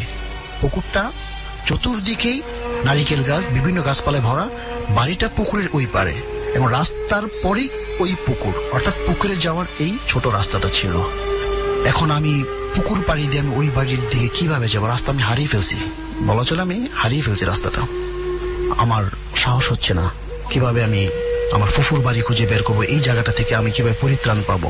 আমি সাহস করে পুকুরের পাড়ে উঠলাম এবং যেতে যেতে হঠাৎ করে পড়ে গেলাম পিছলকে। হয়তো কোনো কাদামাটি ছিল বা কলার ছিলা টিলা কিছু একটা ছিল, যেখানে আমি পড়ে গেছি। কিছু একটা পায়ের মধ্যে লাগার কারণে আমি পড়ে গেলাম, হোঁচট খেলাম। হোঁচট খাওয়ার পরে পুকুরের পাশেই বৃষ্টি বা কোনো রকম পানি টানি জমা ছিল কোনো কারণে, ওই পানিতে আমার পায়জামা, প্যান্ট, জামা কাপড় সব একেবারে কাদা মাটি হয়ে গেছে। কাদাকাদি হয়ে যাওয়ার কারণে ময়লা। আমি এখন কি করি, এত রাতে আমি এখানে আসলাম, ফুফুর বাড়িতে বেড়াতে যাব, আমি কাদামাটিতে মাখামাখি, অন্ধকার, আমার ভয় আরো বেশি বেড়ে যাচ্ছে। ঘটনা কি হচ্ছেটা কি, আজকে কি আমি ফুফুর বাড়িতে যেতে পারবো না? তো সুমন ভাইয়া ওগুলি ধোয়ার জন্য, পরিষ্কার করার জন্য আমি সাহস করে বিশাল পুকুর, পাকা শান বাঁধানো যে ঘাট বলে, খানদানি টাইপের একটা ঘাট, ওখানে আমি সাহস করে গেলাম যে এটি ওয়াশ করবো আমি। That time I am able to swimming. তো আমি ওখানে নিচে নামলাম, পুকুরের কাছাকাছি, চেষ্টা করতেছি ধোয়ার জন্য, পানি ধরে ধরে এরকম ধুচ্ছি। তো যেই পাটাতে ধুইলাম, হঠাৎ করে আমি নিচের সিঁড়িতে পড়ে গেলাম। পানিতে কিন্তু নামি নাই, পানিতে নামি নাই, আমি নিচের সিঁড়িতে পড়ে গেলাম। তখন আমার প্যান্ট পুরোই ভিজা, একেবারেই ভিজা। আমি আস্তে আস্তে করে পুরো প্যান্টটাই ওয়াশ করলাম, হাতে পায়ে যত ময়লা ছিল সবই ধুইলাম, কিন্তু আমি উঠতে পারতেছি না। উঠতে পারতেছি না, যেই সামনে কদম বাড়াই সেই আমি আরেকটা স্টেপ পিছনে নিচে চলে গেলাম সিঁড়ির। এবং এতটাই পিচ্ছিল ছিল সিঁড়িটা, শেওলে, মানে শ্যাওলা, একেবারে শ্যাওলা, অনেক শ্যাওলা সিঁড়িতে। তারপরে নিচের সিঁড়িতে যাওয়ার পরে আমি শক্ত করে উপরে সিঁড়িটাতে ধরলাম, কিছুতেই পানির নিচে নামা যাবে না, যতই পিচ্ছিল থাকুক আমাকে এখান থেকে উঠতেই হবে। তো সুমন ভাই অনেক ট্রাই করতেছি, উঠতে পারতেছি না। আমি আবার আরেকটা সিঁড়ি নিচে চলে গেলাম, এত দাঁড়াইতেই পারি না আমি, আমার পায়ে ব্যালেন্সই হচ্ছে না যে আমি দাঁড়াবো। তখন ভাবলাম শ্যাওলার কারণে হয়তো আমি পড়ে যাচ্ছি, আমি ইমব্যালেন্স। তখন আমাকে হয়তো ভূত প্রেত কিছুই আমার মাথায় তখন ছিল না যে আমাকে টানতেছে, এরকম কোন চিন্তাই ছিল না। হ্যাঁ, আমার চিন্তা একটাই ছিল যে শ্যাওলার কারণে আমি নিচে নেমে যাচ্ছি। তো অনেক কষ্ট করে দুই হাতে ভর দিয়ে আমি উপরের দিকে এরকম ভেসে উঠলাম, দুই হাতে ভর দিয়ে একটা সিঁড়িতে ধরে। তারপর আস্তে আস্তে জামাটা খুলে উপরে রাখলাম, ওই জামার উপরে পাড়া দিলাম যাতে পিছলে, হ্যাঁ শ্যাওলা যাতে পিছিল না কাটে। তখন এই জামায় পাড়া দিয়ে তখন আস্তে আস্তে উপরের দিকে এসে আমি আবার ওই যে রাস্তা দিয়ে আসছিলাম ওই রাস্তার মাথায় গেলাম, গিয়ে আবার চিন্তা করলাম দেখি সঠিক রাস্তাটা পাই কিনা আমার ফুফুর। তখন শুনবে আবার ব্যাকে যাওয়াটা, এই জঙ্গল দিয়ে যেখান দিয়ে আমি আসলাম, হ্যাঁ মানে অনেক ভয় পার করে যেখানে আসছি, হ্যাঁ আমি আবার ব্যাকে যাব, এই চিন্তাটা আমার মাথায় তখন ওই ভিতরে পরিবেশ তৈরি করে দিল। নিশ্চয় এখানে কোন ভূত প্রেত বা দুষ্ট জিন থাকতে পারে, যা পিছনে আমার কানের পাশে শব্দ হলো, উড়াল দিয়ে চলে গেল, বাঁশ ভেঙে পড়তেছিল এরকম। তখন এই চিন্তা চেতনা নিয়ে আমি চোখ বন্ধ করে ভিতর দিয়ে মানে দৌড় দিলাম, এবং যখন ক্লান্ত আমি আবার হাঁটা ধরলাম। ওই পারে দেখি যে গাড়ি যাচ্ছে, কিছু কিছু হারিকেন জেলে রিক্সা যাচ্ছে। তখন ওইটা দেখে আমি সাহস পেলাম যে না, আমি আবার এটা পাড়িয়ে দিতে হবে। এই পাশটাতে যখন আসতেছিলাম তখন ওই একটাই আলো ছিল ওই বাড়ির ভিতরে, বাট পিছনের দিকে যখন আবার ব্যাক দিলাম তখন ওই মেন রাস্তার লাইট গুলো দেখা যাচ্ছে। তখন সাহস বাড়লো এবং খুব সাহস নিয়ে আবার ওই রাস্তাটা পাড়িয়ে দিয়ে পরে একটা সময় ফুফুর বাড়ি খুঁজে বের করি। তখন অবশেষে পৌঁছাতে পারে, পৌঁছাতে পারি। তখন ফুফু আমাকে দেখে তো উনি ভয় পেয়ে গেছে। আসলে এই যে মানে এখানে আমি কি বলবো যে হয়তো মানে কোনো কিছুই কিন্তু আপনি দেখেন নাই, দেখি নাই, কিন্তু ওই যে এনভায়রনমেন্ট, ওই এনভায়রনমেন্টের যে আপনার এক্সপিরিয়েন্স, এইটা ভাই যেখানে যে না গেছে, ওই এনভায়রনমেন্টে যে না উপস্থিত ছিল, কোনোভাবেই বিশ্বাস করবে না এটা আসলে কি ধরনের ভয়ঙ্কর হতে পারে। সো এইটা এই জন্যই বলি যে আমরা মানে আপনি যখন যদি ভয় পেতে চান, ওই এনভায়রনমেন্টটাও জরুরি। ওই এনভায়রনমেন্টে আপনি যান, ওই এনভায়রনমেন্টে আপনি পড়েন। আজকে যে এনভায়রনমেন্টে আপনি একা ছিলেন, ডেফিনেটলি ওখানে যদি আপনারা 3-4 জন থাকতেন এই ভয়টা হয়তো কাজ করতো না। এখন একা ছিলেন, তার উপর সব মিলা এনভায়রনমেন্ট, মানে একটা নর্মাল জিনিসও তখন মনে হয় যে অনেক ভয়ঙ্কর, অনেক ভিতরে, হ্যাঁ ভুতুরে কিছু একটা। সো এইটা এই জন্যই বলি যে এনভায়রনমেন্টটা অনেক জরুরি। এবং এনভায়রনমেন্টের কথা থেকেই বলি, এনভায়রনমেন্ট এই মুহূর্তে অনেক রাত হয়ে গেছে, জি। সো ঘুমানোরও টাইম হয়ে গেছে এবং ঘুমাইতে যাওয়ার আগে একটু ভয়ের ঘটনা শুনে ঘুমাচ্ছেন। জানি না ঘুমের মধ্যে আপনারা কোনো কিছু দেখছেন কিনা, সেই মানে ব্লেমটা কিন্তু আবার ডরের উপর চাপায় দেওয়া যাবে না যে আপনাদের ডর শুনেই ঘুমের মধ্যে এইরকম কিছু দেখেছি, ডরে কি হচ্ছে। এটা কর্তৃপক্ষ কিন্তু এটার জন্য দায়ী নয় যে আপনি যদি ডর শুনে ভয় পেয়ে ঘুমাতে যান বা ঘুমের মধ্যে যদি ভয় পেয়ে থাকেন। যাই হোক, আবার অনেকে এটাও বলে থাকে ডর শুনে কোনো ভয়ই পায় না, হাসি পায়, সেক্ষেত্রেও কর্তৃপক্ষ দায়ী না। যাই হোক, আপনি ভয় পাবেন, হাসি পাবেন, সম্পূর্ণটাই আপনার ব্যাপার। আপনার কাছে অপশন রয়েছে, আপনি চাইলে শুনতে পারেন, আপনি না চাইলে নাও শুনতে পারেন, it's totally up to you. তবে যাই হোক, আপনারা আমাদেরকে যতটুকু ভালোবাসা দিয়েছেন, ডর আলোচনা সমালোচনা সব জায়গা থেকে সব আপনাদের মতামত সব সময় গ্রহণ করে এবং সেই মতামতের ভিত্তিতেই ডর এবং এবিসি কাজ করার চেষ্টা করে। আশা করা যায় সামনের যে সময়গুলো আছে আপনারা আমাদের সাথেই থাকবেন। সো আজকের মতো আমরা র্যাপ আপ করছি ডর, এবং আজকের মতো বিদায়